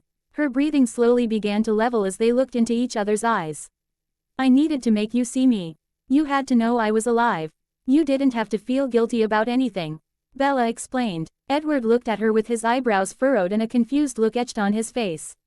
I can let you go now. Bella's voice trembled. Never would have done it out of guilt. Edward's voice was quiet and gentle. I just couldn't imagine living in a world where you didn't exist. Bella looked at Edward confused. But, you said, I lied. I had to lie and you believed me so easily. But, it doesn't make sense for you to love me. Her voice trembled even, worse than before as she choked on her words. I'm nothing, I'm only human. Nothing. Edward's hands caressed Bella's face. His facial expression had imitated one who had been hurt as his face inched closer to hers. Bella, you're everything to me, everything. Edward leaned into Bella and placed his icy lips on hers. She moved her lips along with his as they grabbed hold on one another. As their kiss grew deeper, the boys began to feel uncomfortable. Dean cleared his throat and Edward slowly pulled away from Bella and eyed the two carefully. Dean gave an innocent smile and Sam gave a quick wave of his hand. Who are they? Edward asked, his eyes remaining on the boys. These are hunters. Edward interrupted. He grew angry and moved Bella behind him. Edward, wait, she said as he growled in his throat. Hey, no need to hate. Dean said, matching Edward's anger. We're here to help. You hunt my kind when you should be focusing on your kind. Edward replied. Okay, hold on a minute. Sam said, speaking up. We're just trying to help. Yeah, no need to get nasty when we just brought your girlfriend here to save you when we could have told her dad everything. Dean, stop, Bella argued, moving in between the brothers and Edward. You know them? Edward questioned. Yeah, we're her family. Dean snapped. Sam and Dean Winchester. Bella replied. Edward's eyes moved from Bella to the boys. You have some pretty big secrets, don't you? Edward questioned with a smug smile. Edward, stay out of their heads. Bella ordered. Did you know your family is anything but normal? Edward questioned, gently grabbing her hands. They've mentioned they were hunters. Bella informed, placing her hands into his. But, they're not bad, I promise. Edward kept his eyes locked on Bella as he could hear their thoughts. He could see the images of Dean strapped up in hell, being tortured and then torturing. He could see Castiel and Sam exorcising demons by his hand. He could even see Sam drinking Ruby's blood. He chuckled to himself as the clicking of shoes came down the hallway. Sam and Dean tensed up as two other beings came closer. One was tall with long, shaggy hair and was very built. The other was small in stature, but kept the same terrifying look as his partner. Edward turned to face them as he grabbed Bella gently, keeping her close to him. I won't be needing your services after all, gentlemen. Edward spoke in a firm voice. Arrow wishes to speak with you. The taller one said as they reached the group. No rules were broken, Edward argued. Nonetheless, we shall take this conversation to a more appropriate venue. The smaller one commented, fiddling with his fingers. Right, Edward responded. Bella, why don't you, Sam, and Dean go enjoy the rest of the festival? He suggested. Bella looked at Edward with fear in her eyes before looking to the other figures before them. No, they come with us. You can go to hell. Edward barked. The lock of the door broke with a loud snap and everyone turned to face the door to see Alice entering, gracefully taking her sunglasses and scarf off. Come on guys, it's a festival. We wouldn't want to make a scene, she said, joining her brother and Bella, keeping Sam and Dean behind her. No, we wouldn't, the shorter one spoke. Enough, a voice echoed through the halls with the clicking of heels. A small girl with blonde hair wrapped tightly in a neat bun ripped the black hood of her head and eyed everyone. Arrow is waiting. She gave one last glare to Edward and spun on her heels and began moving down the hall. Edward looked to the boys behind him. Let's forget our differences and get through this, shall we? He asked quietly. The boys nodded their heads in agreement. Hey, I was willing to forget our differences when I first met you. Dean responded. Sam hit his brother with the back of his hand as the others began to move. The taller vampire in front of them handed Edward a red robe to cover him's. LF with as they began moving further into the building. He let go of Bella's hand and slipped it on. Bella gave Alice a concerned look. Just do what she says. Alice whispered. She waited for Sam and Dean and walked beside them as Bella and Edward walked in front of them, hand in hand. Alice had given Sam and Dean the rundown of who was who and what they could do. She gave them as much informatio and about the Volturi as she could in the span of time it took them to reach their destination. Hopefully you'll get out of here alive, she whispered. Sam and Dean shot her worried looks. What do you mean hopefully? Dean whispered loudly. In front of them stood two large doors that loomed over the top of them. Jane turned to give one last smirk at the guests behind her and opened them, revealing a large room with 3 chairs in the front of them where 3 men had sat. Alice had described each of them to Sam and Dean and they knew which one was which. Marux, Arrow, and Keys. They had officially met the leaders of the Volturi. Sam and Dean slowly entered the room with the others, their eyes wandering and surveying their surroundings. They watched as Jane made her way to another vampire by the name of Alec. Sam and Dean noticed one key differences between the Cullens and the Volturi. The Cullens' eyes were a beautiful, light golden color while the Volturi's eyes were as red as the blood the boys bled. It sent shivers down their spines. Maybe there really was a difference in all the vampires, different strains and all. Some just simply wanted to live among the people with no problems, while some just wanted to harm them. Sister, we sent you to bring back 1 and you bring back 2 and 3 humans.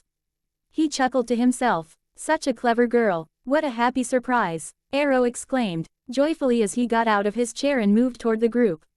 Bella is alive after all. How wonderful. He grabbed Edward's hands in his and looked into his eyes. Bella's shot at Arrow then back to Edward awaiting an explanation. Arrow whispered words in Italian to Edward as he eyed Bella carefully. Her blood appeals to you so much. Arrow licked his lips and carefully moved his gaze to Edward. It makes me thirsty. How can you stand to be so close to her? It's not without difficulty. Edward growled. Yes, I can see that. Arrow chuckled lightly. Arrow can read every thought I've ever had with one touch. Edward explained, his eyes staring intently at Arrow. And now you know everything, so get on with it. He growled. Arrow gave him a light smile and moved his gaze back and forth from Edward to Bella. So, they all have powers. Great. Dean whispered to Sam. Sam gave him a disapproving look. You're quite the soul reader yourself, Edward. Arrow added. Though, you can't read Bella's thoughts. Fascinating. The boys stood uncomfortably watching the scene in front of them. Dean wanted to get it all over with and gank every son of a bitch in there, but he knew it was 2 against many. They stood no chance. Sam remained patient. His body was tense and feared for his brother's safety and wished it was just another routine case. He wanted to go back before the demons, before Lilith, and certainly before this. He wanted to go back to school and be with Jess, but life didn't play fair. I would love to see if you were an exception to my gifts as well. Arrow said, speaking directly to Bella. He held his hand out, awaiting Bella to take it. Will you do me the honor? Bella looked towards Edward and he gave her a slight nod. She slowly scuffled her feet closer to him, her heart racing. Her nerves gradually rose as she stood there, in the center of all the vampires, with her heart pounding and the scent of her blood appealing to them. She knew if it was just her in that very room that they would tear her to shreds and it terrified her. She reached her hand out and Arrow took it excitedly. He stared at her hand then into her eyes, a small smile coming upon his face. Interesting. There's nothing. He slowly turned away from them. I wonder, he pondered, slowly turning to Jane. If Bella is immune to all our powers. Shall we, Jane? He turned to face the rest of the group. Jane's lips pointed into a small smile and looked towards Bella. No, Edward barked, moving Bella behind him and rushing towards Jane. Looking at Edward, Jane spoke. Pain. That one word, that one single word caused Edward to stop in his tracks. His body tensed up and he froze, grunting in excruciating pain. Sam and Dean watched in fear as Edward slowly fell to the ground and Alice rushed to his side. Stop, Bella exclaimed. Please, just stop. Jane continued keeping her eyes on Edward, his body wriggling on the ground as he suffered. Hey, stop, Sam's voice echoed through the room. You're killing him, Dean shouted. Alec rushed to Bella and pushed her aside harshly. Hey, Dean shouted, rushing towards Bella. Back off. Alec looked at Dean and with a wicked smile, shoved him backwards. Duh, and stumbled and Sam carefully caught him. You son of a bitch. Dean barked once he had control on his own 2 feet. Jane, Arrow said gently. Jane's eyes moved from Edward to Arrow. Master. Edward was able to breathe again. His body relaxed on the floor and Alice kept her hand on his chest as he regained his composure. Arrow looked at Edward, then at Sam and Dean with disgust. Go ahead, my dear. This may hurt just a little, she said with a comfortable smirk upon her face. She eyed Bella carefully. Bella fidgeted under her gaze, but refused to look away. She didn't want to show any more signs of weakness. Everyone was silent, awaiting for something, anything to happen. Nothing. Her smile slowly dropped into a frustrated frown. Jane took a step, but stopped. Arrow began laughing. His laugh was high-pitched and was almost maniacal. Sam's eyes jumped from Bella to Arrow with skepticism as Dean jumped back, surprised by the noise coming from Arrow. "She confounds us all," Arrow commented. "So, what do we do with you now? You and your hunters?" Sam and Dean tensed up at the mention of them. They eyed Arrow carefully, preparing themselves. "You already know what you're going to do, Arrow." Marcus groaned. What are you going to do?" Sam questioned. Alice and Edward gave them an unsatisfying look and Dean rolled his eyes. "Come on, guys, you can't kill us," Dean spoke up, moving forward past Bella, Edward, and Alice. "Dean, what are you?" Bella began before Dean cut her off by putting his finger up. "We're trying to stop the apocalypse," Dean blurted. Sam gave a disappointed sigh and rolled his eyes. "Oh, we've heard something about a demon wanting to let Lucifer out." Dimitri spoke up, making his presence known to the boys. "Why should we let you live when there are hunters everywhere?" Key spoke up, talking to Dean in condescending tone. "Because," Sam spoke up, moving beside his brother. "They don't know what's going on." "We do. Enlighten us on how you know," Arrow announced. Dean chuckled lightly as he tried to figure out his story without sounding insane. Then again, he was in a room full of vampires of a different strain trying to convince them not to kill them, so it wasn't going to sound that crazy at all. "You see, Sammy is friends with a demon named Ruby and we don't want to hear the unnecessary details," Felix blurted, stopping Dean.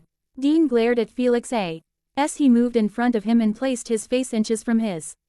"You're nervous. You act like you're a big-time hunter, but you're just a scared human," he whispered. Dean began to grow irritated. "I think all hunters should just be wiped off the face of the earth." Felix laughed to himself as he backed away. He felt successful in knowing he had aggravated Dean. "Tell me, Sam and Dean Winchester, what do you plan to do about all of us?" Arrow questioned. "Will you leave and let us continue out the remainder of our days, or will you grab a group of hunters and try to destroy us?" "If I have to, I will gank every single one of you pricks," Dean growled. "Dispose of them," Arrow said with a wave of his hands. Dimitri and Felix ran with excitement and each one grabbed a brother. Sam grunted as Dimitri grabbed hold of him. Felix smiled smugly at Dean before grabbing him. "We will have fun with you." Dimitri chuckled. "Please don't hurt them," Bella exclaimed. She couldn't stand to watch them die. Her heartbeat grew faster as Sam and Dean were contained by Felix and Dimitri. Arrow eyed the brothers carefully. He muttered another word in Italian and smirked. "Shall we turn you into the very own monsters you hunt?" Frozen. No movement. Just still. It was as if someone had placed the world on pause. Sam and Dean were still under Felix's and Dimitri's grips. Bella grabbed a tight hold to Edward, trying to keep her balance. Edward could hear Arrow's thoughts echoing in his mind. He held much disgust towards humans, let alone hunters. Edward matched that same disgust with hunters. Carlisle had told their family about hunters. To steer clear from them. Emmett had always made comments about how they had nothing to be scared of, how they could take the hunters, but here, Edward had seen differently. He had seen how serious these two hunters in front of him were about saving people, even if it wasn't their own kind. Edward even had to admit it shocked him hearing how the Winchesters wanted to stop the apocalypse. Something he hadn't heard of starting, but somehow the Volturi did. Arrow stepped closer to Sam and Dean. With every step he took, the faster their hearts would beat. The boys neigh. Veer imagined it ending like this for them. Dean always imagined him dying on the job, yeah, but he didn't expect the same for Sammy. He wanted Sam to have a life. Dean struggled under Felix's grip as Arrow stopped mere inches from him. Arrow could hear his heart beating and the smell of the boy's blood flooded his nostrils. His throat seemed dry, as if he hadn't fed in quite some time. Decisions, Arrow said lightly, placing a finger gently on Dean's cheek. Sam watched worriedly from Dimitri's grip. He couldn't watch his brother die, not again. Even though he knew he was next, he couldn't watch Dean die. It was too much. Arrow reached his hand out and gently grabbed at Dean's. Sam tried to rip from Dimitri's brace to his brother, but to no avail.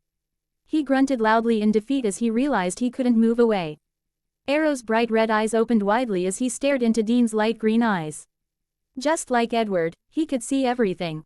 He was shocked at how Dean was still standing after everything he had been through, and it shook him to his core that the angels were now involved. He wasn't about to anger any of the angels if they were involved with Dean Winchester. He quickly ripped his hands away from Dean with fear. Dean watched him in surprise as Arrow regained his composure. Bella raised an eyebrow as she watched Arrow tear away from her cousin fearfully. Edward took notice of Bella's reaction and leaned in closer where his lips were mere inches from her ears. He saw angels, Edward whispered. Bella's head tilted to look up at Edward. Angels. Edward had said too much and decided if they were to get out of there alive, it was up to Dean to tell Bella what happened. Bella's head turned to Alice and Alice had been watching carefully and contently as Arrow began stepping towards Sam. You boys make me interested. Arrow ever so gently grabbed Sam's hands and stared intently into Sam's eyes. Oh my, he murmured as he could see Jessica on the ceiling, bleeding, then her body turning to flames. The images of Azazel and the demon blood haunted Arrow's mind. The Winchesters had been through hell and back, literally. No amount of torture Arrow wanted to put them through would be enough to faze them. He stepped away, feeling disgusted and terrified. He had never been so shaken to his core in all the years he had been living. He was not one you could easily terrify, but the boys and all they had been through and all that were involved with them had terrified him. He placed his hands to his mouth and backed away. What are we to do with Bella? Keyes asked from his chair. She knows too much. She's a liability. Arrow took a disappointed breath. That's true, he thought for a moment. Even though the Winchesters had made him frightful, he still needed to do something about the human the Cullens consorted with. He thought to himself about the possibilities. He feared Dean and Sam, yes. He wasn't sure what they would do about Bella's death or her changing. They all had jobs to do. Arrow decided that even if he had let the Winchester boys live, he could still kill Bella. He would allow Sam and Dean their lives since they had already known about the world of the soup. Are natural and they found out from their own father, but Bella found this world from one of Arrow's own and it disappointed him. She had so much potential. Felix, he finally said after swimming in his thoughts for several seconds. Felix let go of Dean and made his way to Bella.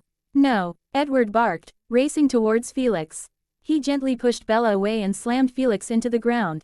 Alice raced towards Bella to keep her protected. But Dimitri had already let go of Sam and grabbed Alice by the throat. Sam grabbed at Bella's arm and pulled her towards him and Dean, away from the fight. Felix shoved Edward off him and sent him flying through the air. Using his vampire speed, he raced to Edward before he could reach the ground, grabbed him by his throat tightly and smashed him into the center of the floor. Bella gasped loudly as Edward remained motionless. Felix got up from his knees and with a wicked smirk, began moving towards Bella. The boys shoved her behind them and waited for whatever ass-kicking awaited them. They would die as long as it meant she would live. Out of everything they had seen, everything they had fought, everything they were about to fight, this made Sam and Dean Winchester scared. They automatically felt responsible for Bella's life the minute they took her hiking.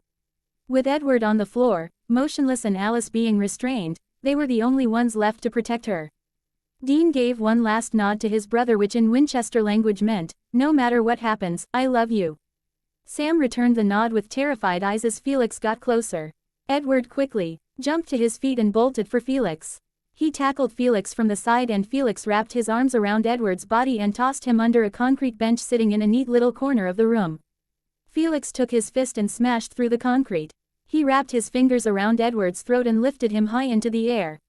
Edward struggled in Felix's grip. As he was about to throw Edward into the ground, Edward had grabbed him at the last second and through a blur of motions, the two were grabbing at one another trying to gain an advantage over the other. Sam and Dean watched carefully, still keeping Bella behind them. Finally, Felix had taken Edward by the throat again and flipped him over his own body into the stairs leading up to Arrow's, Marcus's, and Keyes' chairs. With Edward on his knees, Felix grabbed his jaw and the back of his head and began pulling upward. Bella pushed by the boys and began screaming. No, please, no. She cried out. Felix stopped pulling upward, and he and Arrow turned their heads to face her. Kill me, but not him. Arrow raised his hand at Felix and he obeyed. He grabbed Edward by the throat, but only to restrain him. Arrow made his way towards Bella and looked deeply into her eyes as she panted. How extraordinary. Arrow was fascinated. This three humans had fascinated and terrified him, something humans rarely did. You would give up your life for someone like us. A vampire. Arrow turned his head to look at Edward, then returned his gaze back to Bella. A soulless monster. Just get away from her. Edward hissed. You don't know a thing about his soul.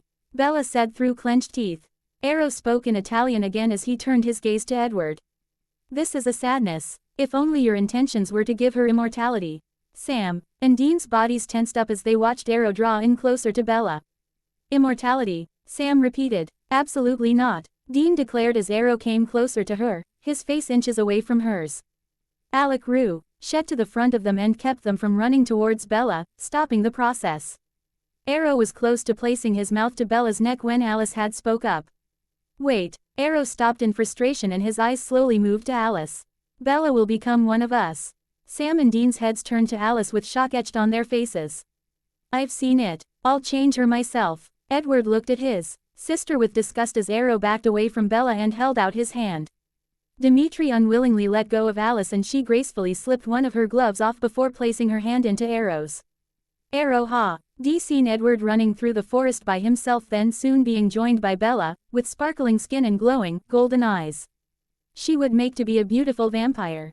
Arrow's lips curved into a large, satisfied smile as Alice slowly removed her hands from his. Mesmerizing. To see it before it has happened. Bella stared at Alice with curiosity as Arrow spoke. Arrow gently placed his fingers on B. Lee's cheeks and moved them swiftly to her jaw. Bella gasped loudly as his icy cold skin had come in contact with hers. Your gifts will make for an intriguing immortal. He murmured more words in Ida. Lien before gracefully ripping his hands away from Bella and backing away.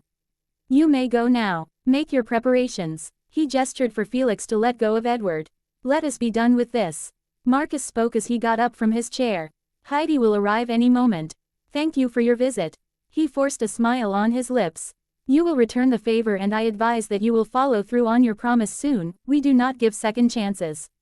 Keys hissed. Edward grabbed Bella's hands and began following Dimitri out the large, looming doors. Sam and Dean gave Arrow one last glare as he spoke. Goodbye, my young friends. As they walked out the door, another vampire in a red dress, who Sam and Dean assumed was Heidi, arrived with a large group of people behind her. Nice fishing, Heidi, Dimitri complimented. Yes, they do look rather juicy. She agreed, walking past. Save some for me, he hissed, giving her one last look before continuing on. This way, please, everyone stay together, she said to the people. Sam and Dean turned their heads to see them disappear around the corner and screams erupted from the very room they were in. Unwillingly, the boys turned to face ahead of them. They watched as Edward pulled Bella closer to him and Alice placed her hands on Bella's arm to keep her moving. The screams echoed in Dean's ears and they kind of reminded him of hell. It brought tears to his eyes as he remembered the torture he brought on others. It wasn't something he wanted to relive. The plane rides hadn't affected the boys much, especially Dean. By the time they had gotten on the plane to head back to the United States, Dean had closed his eyes and fallen asleep. Sam wasn't too far behind. While the two boys slept, Bella tried to fight it. She tried to fight the incoming exhaustion after the incredibly long 2 days she had. She hadn't slept. She had gone 48 hours, if not more, with little to no sleep. It was coming over her like a wave and she struggled to fight it. She didn't want to sleep. Then wake up with Edward gone again. She didn't want to lose him again due to her exhaustion, so she fought. Edward gently placed his lips on her head as she tried to order an energy drink on the plane. Bella, don't do that, he ordered. Her bloodshot eyes shot towards him as he waved the flight attendant off. Do what? Try to stay awake, just sleep. I'll still be here when you wake. He tried to reassure her. I'm fine, I just need a little extra kick. Bella lied. Bella, Edward whispered, his voice in her ear and his icy breath on her skin sent goosebumps all over her body. Sleep. But, she tried to fight. Sam and Dean are asleep, you need to sleep too. Alice commented from the other side of the walkway. It'll be okay, I promise. Edward gave her an appreciative nod as Bella slowly gave in. She couldn't fight both Edward and Alice and she knew Alice would make sure Edward would wake her up if he was to leave again. She didn't know what would be better. Waking up with him gone or him waking her up just to leave. But, she couldn't give herself an answer as her body began to relax. Her eyes could no longer fight the heaviness the exhaustion brought her. Sleep won her over. By the time they had arrived in Seattle, Sam, Dean, and Bella were rested and were able to hold off sleep until they were back in Forks. They sat in the empty airport waiting area for Carlisle and Esme. Edward had made a call to them between flights and let them know they needed to bring them back to Forks. His family had all gotten together while they were stuck in Ida. Leon decided to make the move back to their old home with Edward's okay. Sam sat still in one of the chairs across from Edward, Bella, and Alice. He watched as Edward kept an arm over Bella and Alice flipped through a magazine. Dean paced in front of the chairs as he spoke on the phone. He had several missed calls from Bobby and he thought it better to call him back before Bobby sent out a whole damn search party. Yeah, we just had an incident. Dean reported. What kind of incident? Bobby asked over the phone. Dean gave a side-eye glance at Edward and Alice and continued on with his pacing. Well, what happened? Did you know there are different strains of vampire? Edward, Alice, Bella and Sam's heads rose to look at Dean as the words rolled off his tongue. What's he saying? Sam asked. Dean sat down next to Sam and placed his phone on speaker. Well, yeah, different strains of vampire and werewolf. Been like that for centuries, if not a millennium. Bobby responded. Dean shot a glare to Sam. Then back at the phone. Well, that would have been nice to know. He snapped. How was I supposed to know you were going to be dealing with them, you idiot? Edward and Alice snickered quietly and Sam and Dean shot glares in their direction. Usually, that strain keeps to themselves. They don't harm nobody and if there are ones that harm people, the others usually take care of them. Hunters don't worry about that strain. They're less dangerous compared to the ones you're used to. Bobby explained. That would have been helpful. Sam commented in less hostile voice. Dina, Elways came off a little bit more aggressive than his big brother, but he would get mean if he had to. Well, I'm sorry. Everything and everybody okay, now? Bobby questioned. Yeah, we'll call you when we get into Forks. Dean responded. Alright, I'll talk to you boys later. Bye. Dean flipped his phone shut and shoved it into his pocket. He sighed heavily and leaned forward in his seat. Bobby says he's glad we're okay and he'll come see us in Forks. Dean explained. Sam nodded, letting his brother know he understood. Who's Bobby? Bella questioned. He's a friend of ours. Sam responded. Closest thing to a dad we have. Dean added. Edward said something about angels. Bella blurted. What is that all about? Sam and Dean exchanged looks and gave each other slight nods. You really wanna know? Dean questioned, leaning towards Bella. She nodded her head. It can get a little gruesome. Sam mentioned. I don't care. I want to know. Bella, Dean said with a groan as he rubbed his eyes. You don't want to know. She thinks very highly of you, so tell her. Edward spoke with an angry tone. I want to see her change your mind about you. Dean shot Edward a disapproving look and Bella looked at him. Then Dean with confused eyes. What do you mean? She questioned. How's that high horse you're sitting on? Dean catechized, ignoring Bella's question. You're a goddamn vampire. You're the very thing I kill for a living, yet you want to sit here and talk down on me like you're so perfect. Show me the good you've done. The two had gotten to their feet and stood inches apart from one another, staring the other down intently. Dean fumed with anger as Edward tried to talk down to him, as if he was less. Dean knew his place in the world and it sure as hell wasn't beneath a monster. Edward had been reading Dean's thoughts the entire time and knew how Dean felt about him. He had gotten into Sam's head as well, but Sam was more understanding of the Cullens than he had Jen. You only wanted to help while they were in Italy. Dean couldn't care less if Edward had lived or died, he only cared for Bella's sake. Alice had put her magazine away and watched the altercation between the two as Bella grew worried. Both of you are a mess. Edward growled. Stop, Bella ordered, jumping from her seat and pushing herself between the two. Edward's and Dean's eyes moved to Bella and saw that she was desperate for them to stop. Edward was the first to give in. He placed his lips on Bella's head and grabbed her hand to sit back down. Dean followed orders shortly after and sat next to his brother. Please, Bella begged, still holding onto Edward's hand but eyeing the Winchester boys intently. I want to know more. Dean sighed in defeat and looked towards his little brother.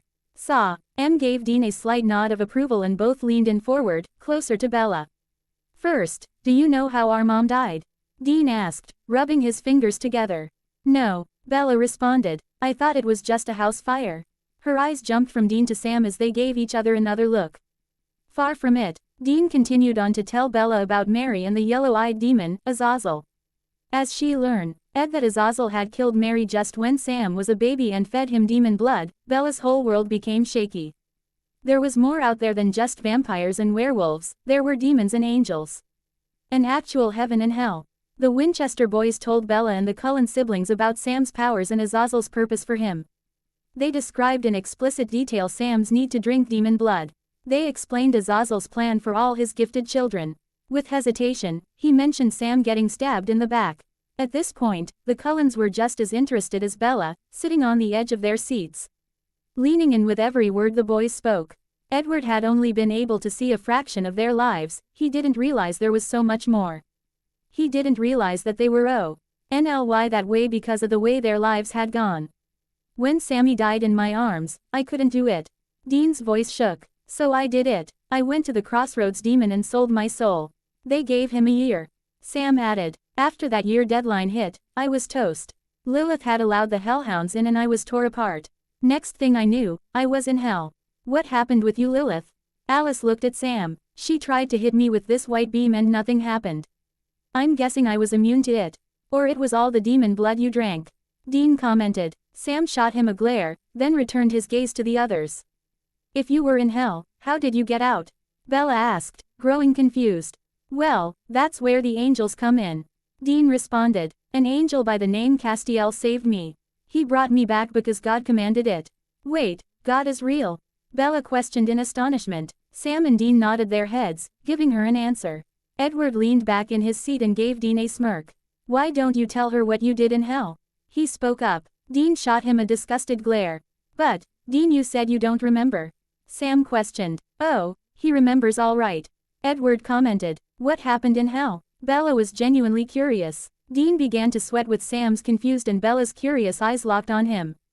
He told his little brother he hadn't remembered, just for the sake that Sammy didn't have to know what it was like. Dean didn't want to relive it. He didn't even want to think about it, but it was always there. It was always in the back of his mind, taunting him. It would be there until the day he died, unfortunately. Dean hesitated about saying anything, but Edward's smug smile made him severely pissed off and he wasn't going to let him win. I spent 4 months in hell. But time works differently down under. Dean began. I spent 40 years down there. My God. Sam mumbled as Dean dropped his head. They sliced and carved and tore me in ways that you until there was nothing left. And then suddenly, I would be whole again. Like magic. Just so they could start again all over. And Alistair, a demon that is a professional in torture, at the end of every day he would make me an offer. He would take me off the rack if I put souls on. Dean stopped for a moment as tears filled his eyes. He wasn't ready to talk about his time, but he had no other choice. Sammy was curious and he knew how his little brother could get. Sam would try to be there for him, but he couldn't help what Dean had gone through. He couldn't help what was inside Dean's head every day. The same way Dean couldn't help Sam with the demon blood and his powers. It was something the two have had to work through alone. Through a trembling breath, Dean began again.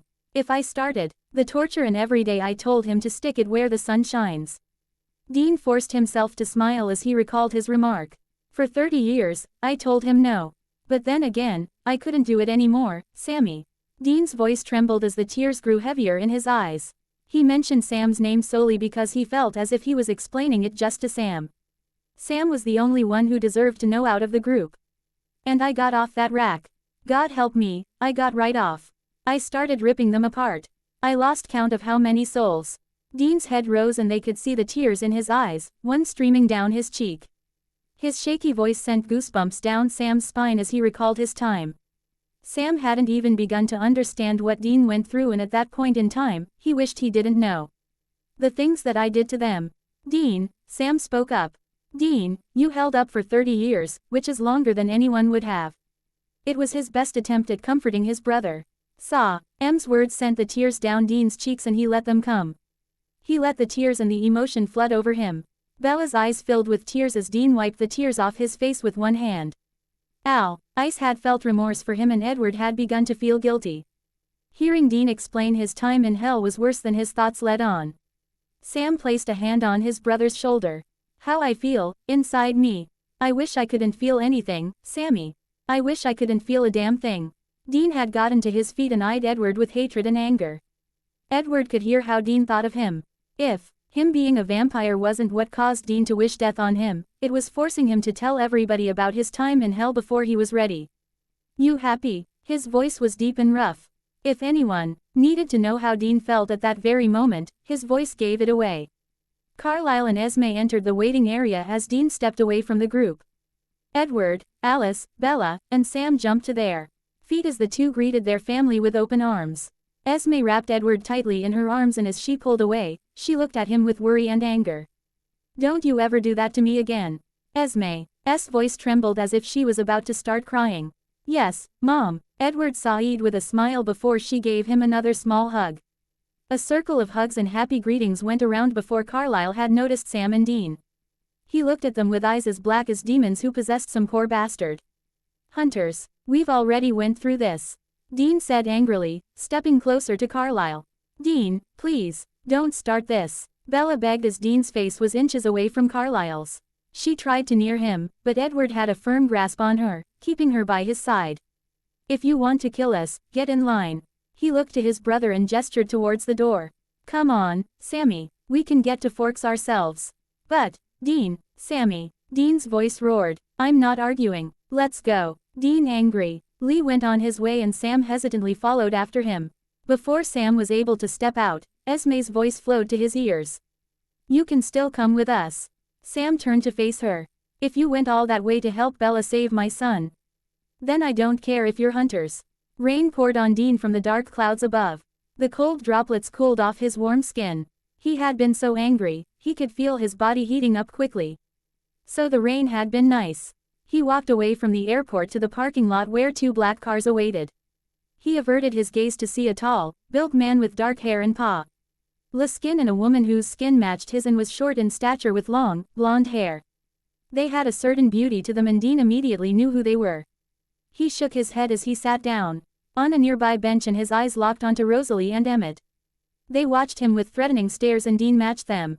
A fluttering sound filled Dean's ears and he slowly moved his head to see Castiel sitting next to him, staring longingly ahead of him. Can I help you? Dean questioned, waiting for Castiel to say something. How was Italy? Castiel asked, averting his gaze to Dean. Well, it sucked, I see that. They let you go. Yeah, Whitey looked terrified when he read my mind. He saw us. Dean looked at Castiel again. And they're terrified of you guys.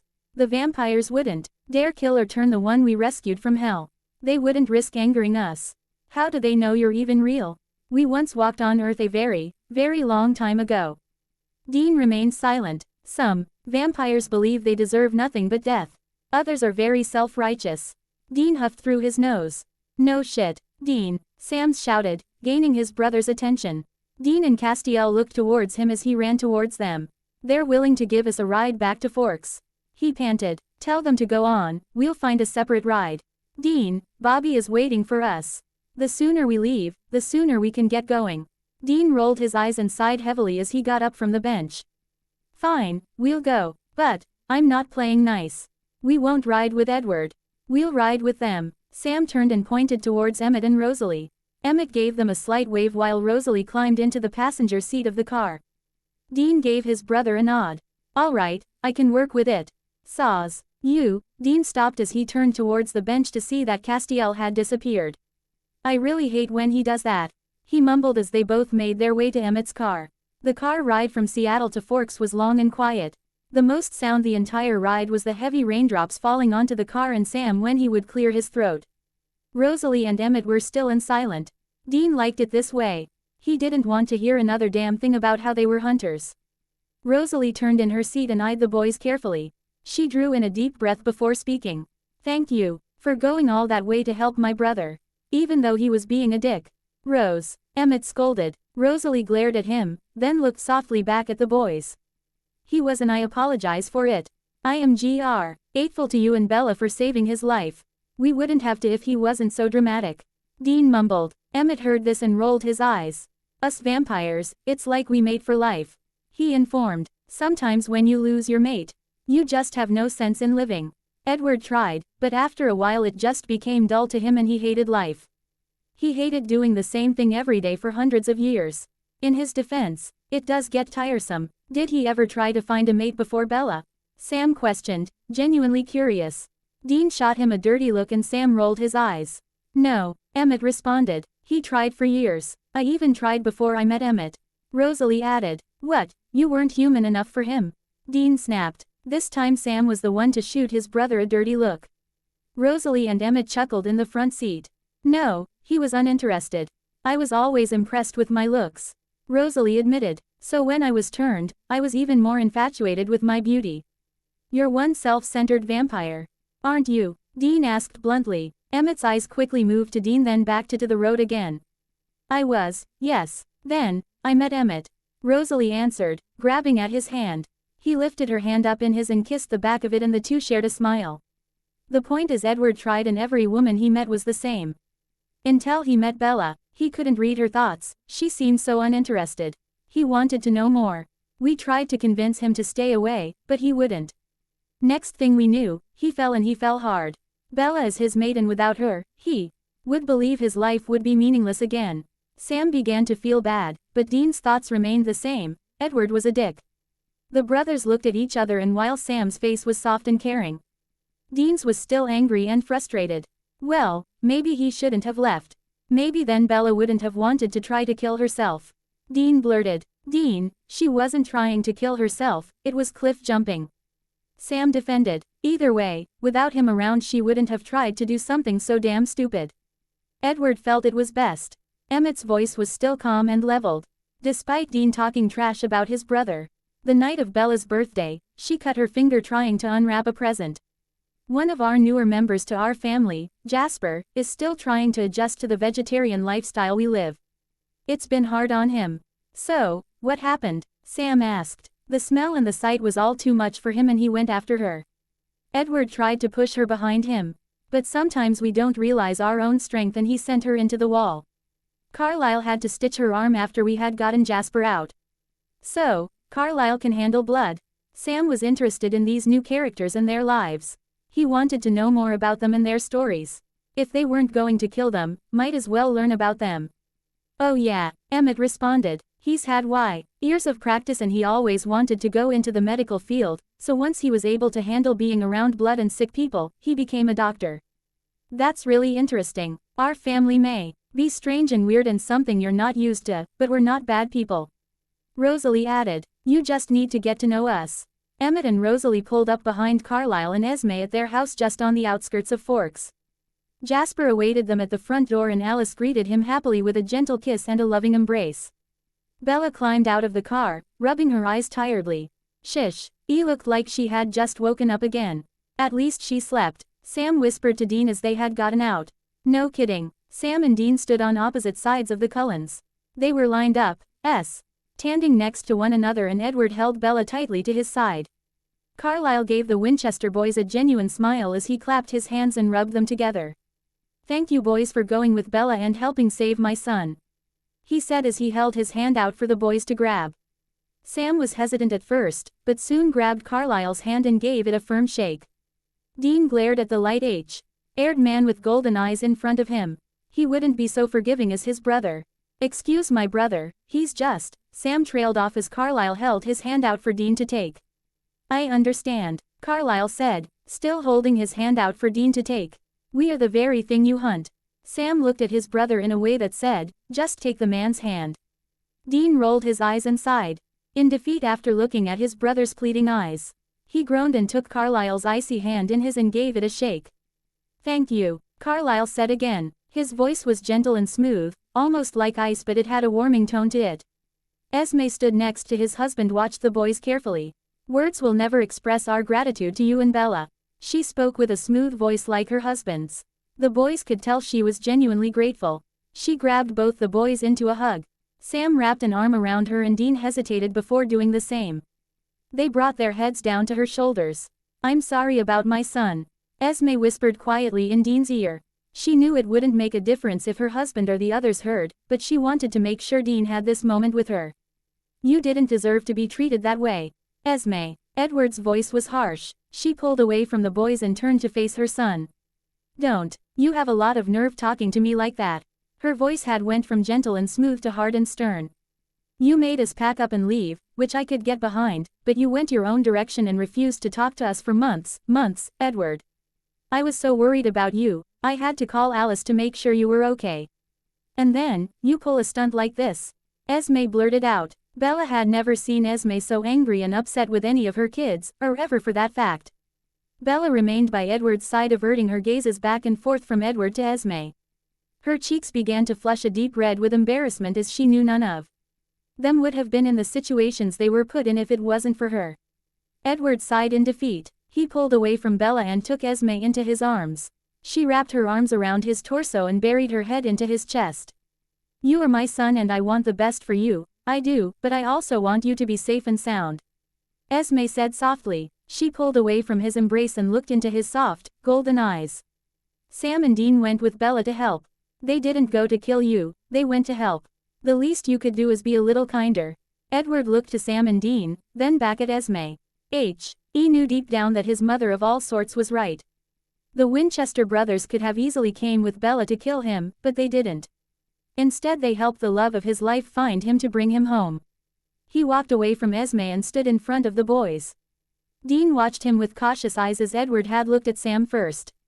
If he had done anything to harm Sam, Dean would set the whole damn town on fire. Edward held his hand out and Sam instantly took it. Edward gave Sam's hand a firm squeeze and shook it before moving to Dean. I'm sorry for what I said. What part? All of it, including making me tell Bella and Sam about my time in hell when I wasn't ready. Edward averted his gaze to the ground to gather his thoughts before looking back at Dean. While Sam's thoughts had been friendly for the most part, Dean's thoughts were full of colorful words and names he had never heard himself be called. Yes, especially that. I wasn't ready. Sammy didn't need to know yet. ND Bella sure as hell didn't need to know at all. He looked towards Bella. No offense. None taken, she said. Dean looked back at Edward. My time in hell was my business. What I did was my business. Sam can't help me, the same way I can't help him with the shit he's going through. It is all things we need to handle ourselves. Dean explained. Which is another thing. Sam spoke up. Why did you make Dean talk about his time in hell if you know the things I've done and been through? Call it being petty, Alice commented as she stood next to her brother. He didn't like Dean, but he held no ill feelings towards you, Sam. Such bullshit, Dean mumbled. Alright, chick flick moments are over. Let's get going. Yeah, we probably should. Bobby is probably waiting for us. Well, thank you again for your help, Carlisle said again. As Bella and Edward climbed into one of the cars, Sam and Dean gave a small wave to the rest of the Cullen clan before getting into the car. When they had arrived in Forks at Bella's house, they had noticed a car parked next to the Impala. Who's that? Edward questioned as he pulled into the driveway. Looks like Bobby found Charlie's house, Sam mumbled as Edward put the car in park. The four climbed out of the car and began walking closer to the house when Charlie had erupted from the house with Bobby close behind and ran to Bella. He wrapped her in his arms. As Charlie kept a tight embrace on Bella, his eyes shot to Edward. You get the hell out of here, he shouted. You just straight get the hell out of here. Chief Swan, Edward began in a gentle, quiet voice. Charlie pulled Bella away from him and stood between her and Edward. You're lucky I don't have a gun on me or I'd shoot you, he threatened as he drew in closer to Edward. Chief Swan, Edward began again. I am incredibly sorry for the pain and hurt I've caused your family. I wish I could take it back. Well, that makes it all better now, doesn't it? Dad, stop, Bella ordered from behind him. Stop this, please. Your daddy is right, Bella. Bobby spoke up as he turned to face her. Just because he apologized doesn't excuse the hurt he caused you and it doesn't excuse you running away. I wasn't by myself, Bella defended. I had Sam and Dean. Charlie averted his gaze to the boys. Don't you boys think you're going to get off free either. I have plenty of anger still left in me for you too. Sam and Dean groaned loudly as Charlie backed away from Edward. I want you off my property and you are never, ever allowed through this front door again. Charlie wrapped an arm around Bella and gently pushed her inside. Bobby walked closer to the boys as Sam looked towards Edward. I'm sorry about that, he voiced. He has every right to be upset, Edward commented, still looking at the front door. He turned to face Sam and Dean and gave them a small smile. I have other ways of getting in there though. Sam chuckled as Dean voiced his disgust. Bobby pat the boys on their backs as he reached them. How was your trip out of the country?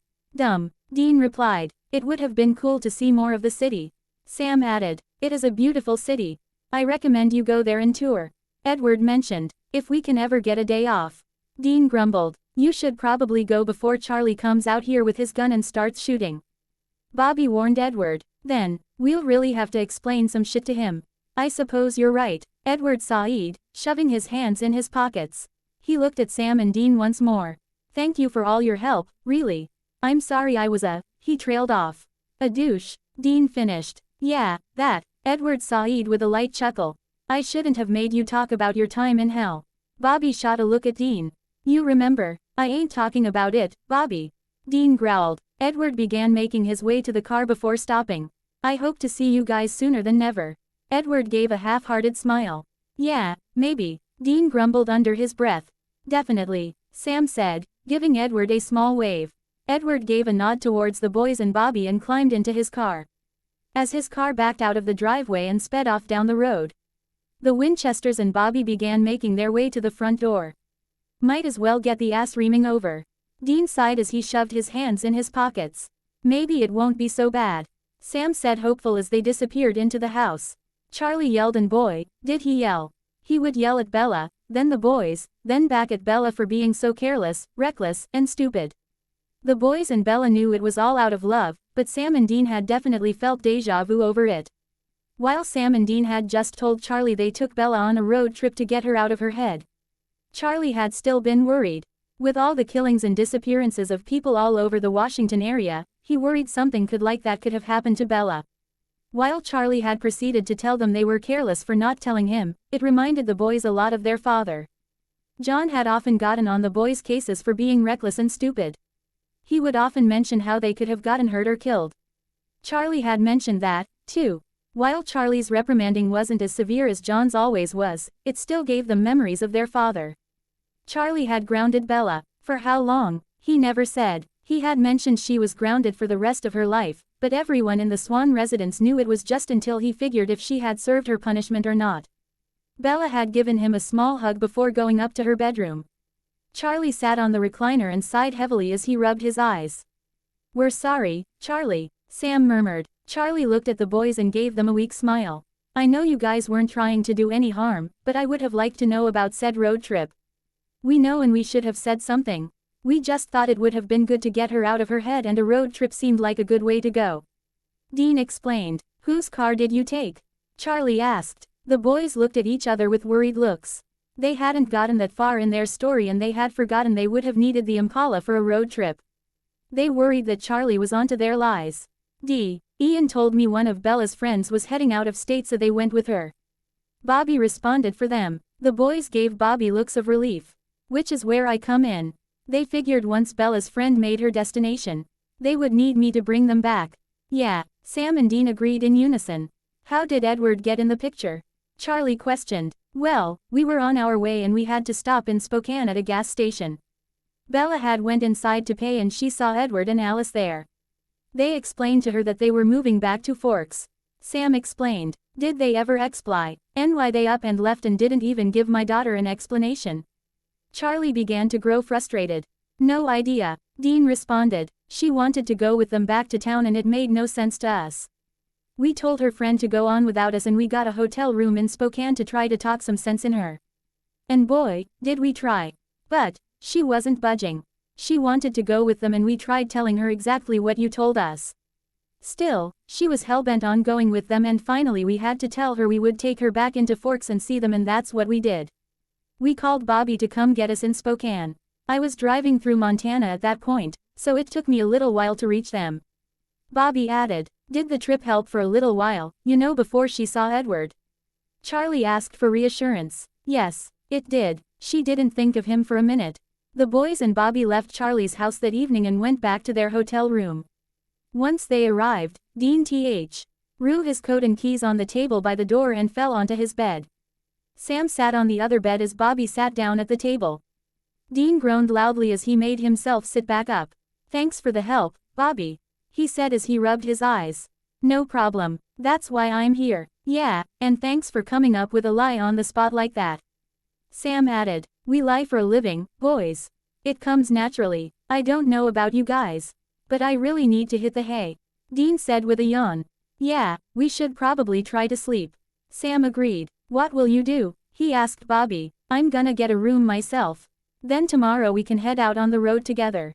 "The road?" Dean questioned. "Yeah, you're done here, aren't you?" Sam and Dean exchanged looks.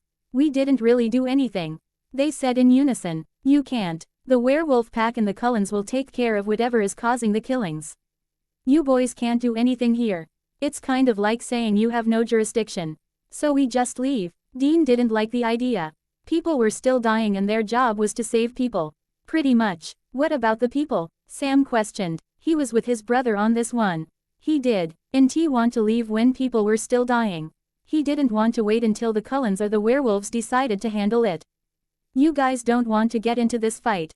Bobby finally responded. It can get ugly with wolves and vampires. Stay out of it. There are other people who need help and saving. Save them. Bobby got up from the chair and gave them a slight wave. You boys get to bed. I'll see you in the morning. Night, Bobby. The next morning, Sam sent out word to Charlie that they were going to leave Forks. He tried to buy them breakfast, but Sam had been eager to leave. He wanted to get back to their lives and forget what happened in Forks ever happened. He was ready to take on Lilith, he felt ready to take her on. Dean had other thoughts about the situation but rarely tried to fight Sam about Lilith. They would reach her when they could and they would continue trying to stop her from breaking the 66 seals. As they brought their bags out to the Impala, they saw Charlie and Bella pull into the parking lot. Dean slammed the trunk of the car shut as they climbed out of the police cruiser. Well, it was good to see you boys. Charlie said, giving each of them a hug. I'm still so sorry about your dad. Yeah, well, shit happens. Dean commented. It was good to see you too, Charlie. Sam said, forgetting his father was mentioned. Charlie gave Bobby a firm handshake. Thank you for bringing the boys and Bells home. You're a good man, Bobby. Charlie said with a smile. Well, I try, Bobby said, returning a smile. The boys looked at Bella as she drew in closer to them. First she hugged Sam, then Dean. Thanks for everything, you guys. It was great hanging out with you. Ditto, Sam said with a large smile. Stay out of trouble, okay, kid? Dean commented. I'm not a kid. Bella playfully punched Dean in the arm. Well, you're not a full adult, either. Not yet. He chuckled lightly. Bella looked towards Charlie with soulful eyes. Dad, can I please just stay with Sam and Dean for a little longer? She begged. Sam and Dean exchanged confused looks. I have to get to work, Bella, and you have school. Charlie argued. It's okay, Charlie, we can take her to school. Sam voiced. Charlie raised an eyebrow at Sam while Dean gave him a small smile. Yeah, who wouldn't want to pull up to school in a 67 Impala? Dean was prideful of his car. Fine, Charlie gave in. But straight to school, no funny business. I am the chief. Charlie opened the cruiser door and gave one last meaningful look at the boys. They had grown into good, young men and he was proud of them. Little did he know, the little boys he used to give hell to had grown up to be heroes. Charlie gave them a wave before climbing into the car and leaving the parking lot. Sam and Dean looked at Bella. Why did you want to stay with us? Dean questioned. I want to go with you guys. Bella blurted. What? Bobby, Dean, and Sam all shouted in unison. Bella was taken aback. I want to go with you guys. I want to become a hunter. No, you don't. Dean denied. Yes, I do. Bella, you really don't. Sam's voice remained gentle and collected. It's not a life you should want. You guys do it, because we had no other choice. We were raised into it. We didn't have a choice, but you do. Go to school, get an education, go to college, get married and start a family, please. Sam begged. But, don't do this. We're too far gone to change our minds. This is our life now. You still have a choice. But, no, Bobby interrupted. You have potential. Don't waste your life trying to become a hunter, and better yet, don't waste your life with a vampire. Excuse me. Bella had grown frustrated. Sam and Dean lived this life and they were telling her not to. They were the ones that had dragged her into it in the first place, and now they were telling her that her life was full of promise and she had so much potential to do anything but become a hunter. Now, this stranger had joined in and told her she was better off doing what she was doing and to leave Edward.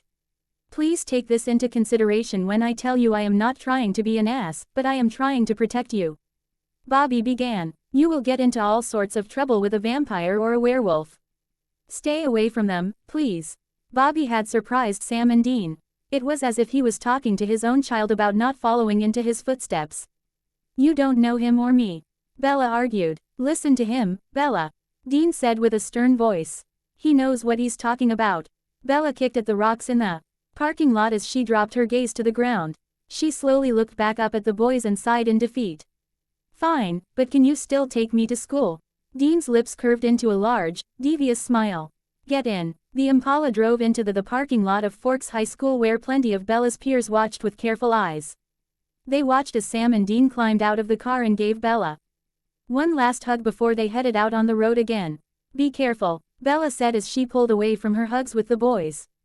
Us? Sam questioned. Always. Dean finished. She gave them a slight smile as her friends surrounded her. "See ya around, Bella," Dean said with a small smile before putting the car in drive. The tires screeched loudly against the pavement as Dean pressed his foot to the gas. Sam and Dean were on the road again, right behind Bobby's car heading back to their next case. Sam and Dean had quickly come to the realization that this was their lives whether they liked it or not. For the most part, the boys enjoyed their job. They were able to kill ugly sons of bitches and save people, sometimes get the girl in the end. As they continued on the road, both Sam and Dean looked at the rearview mirror to see the little town disappearing. Forks, like many other towns, had its secrets. It would be too soon if the boys ever had to go back. The end.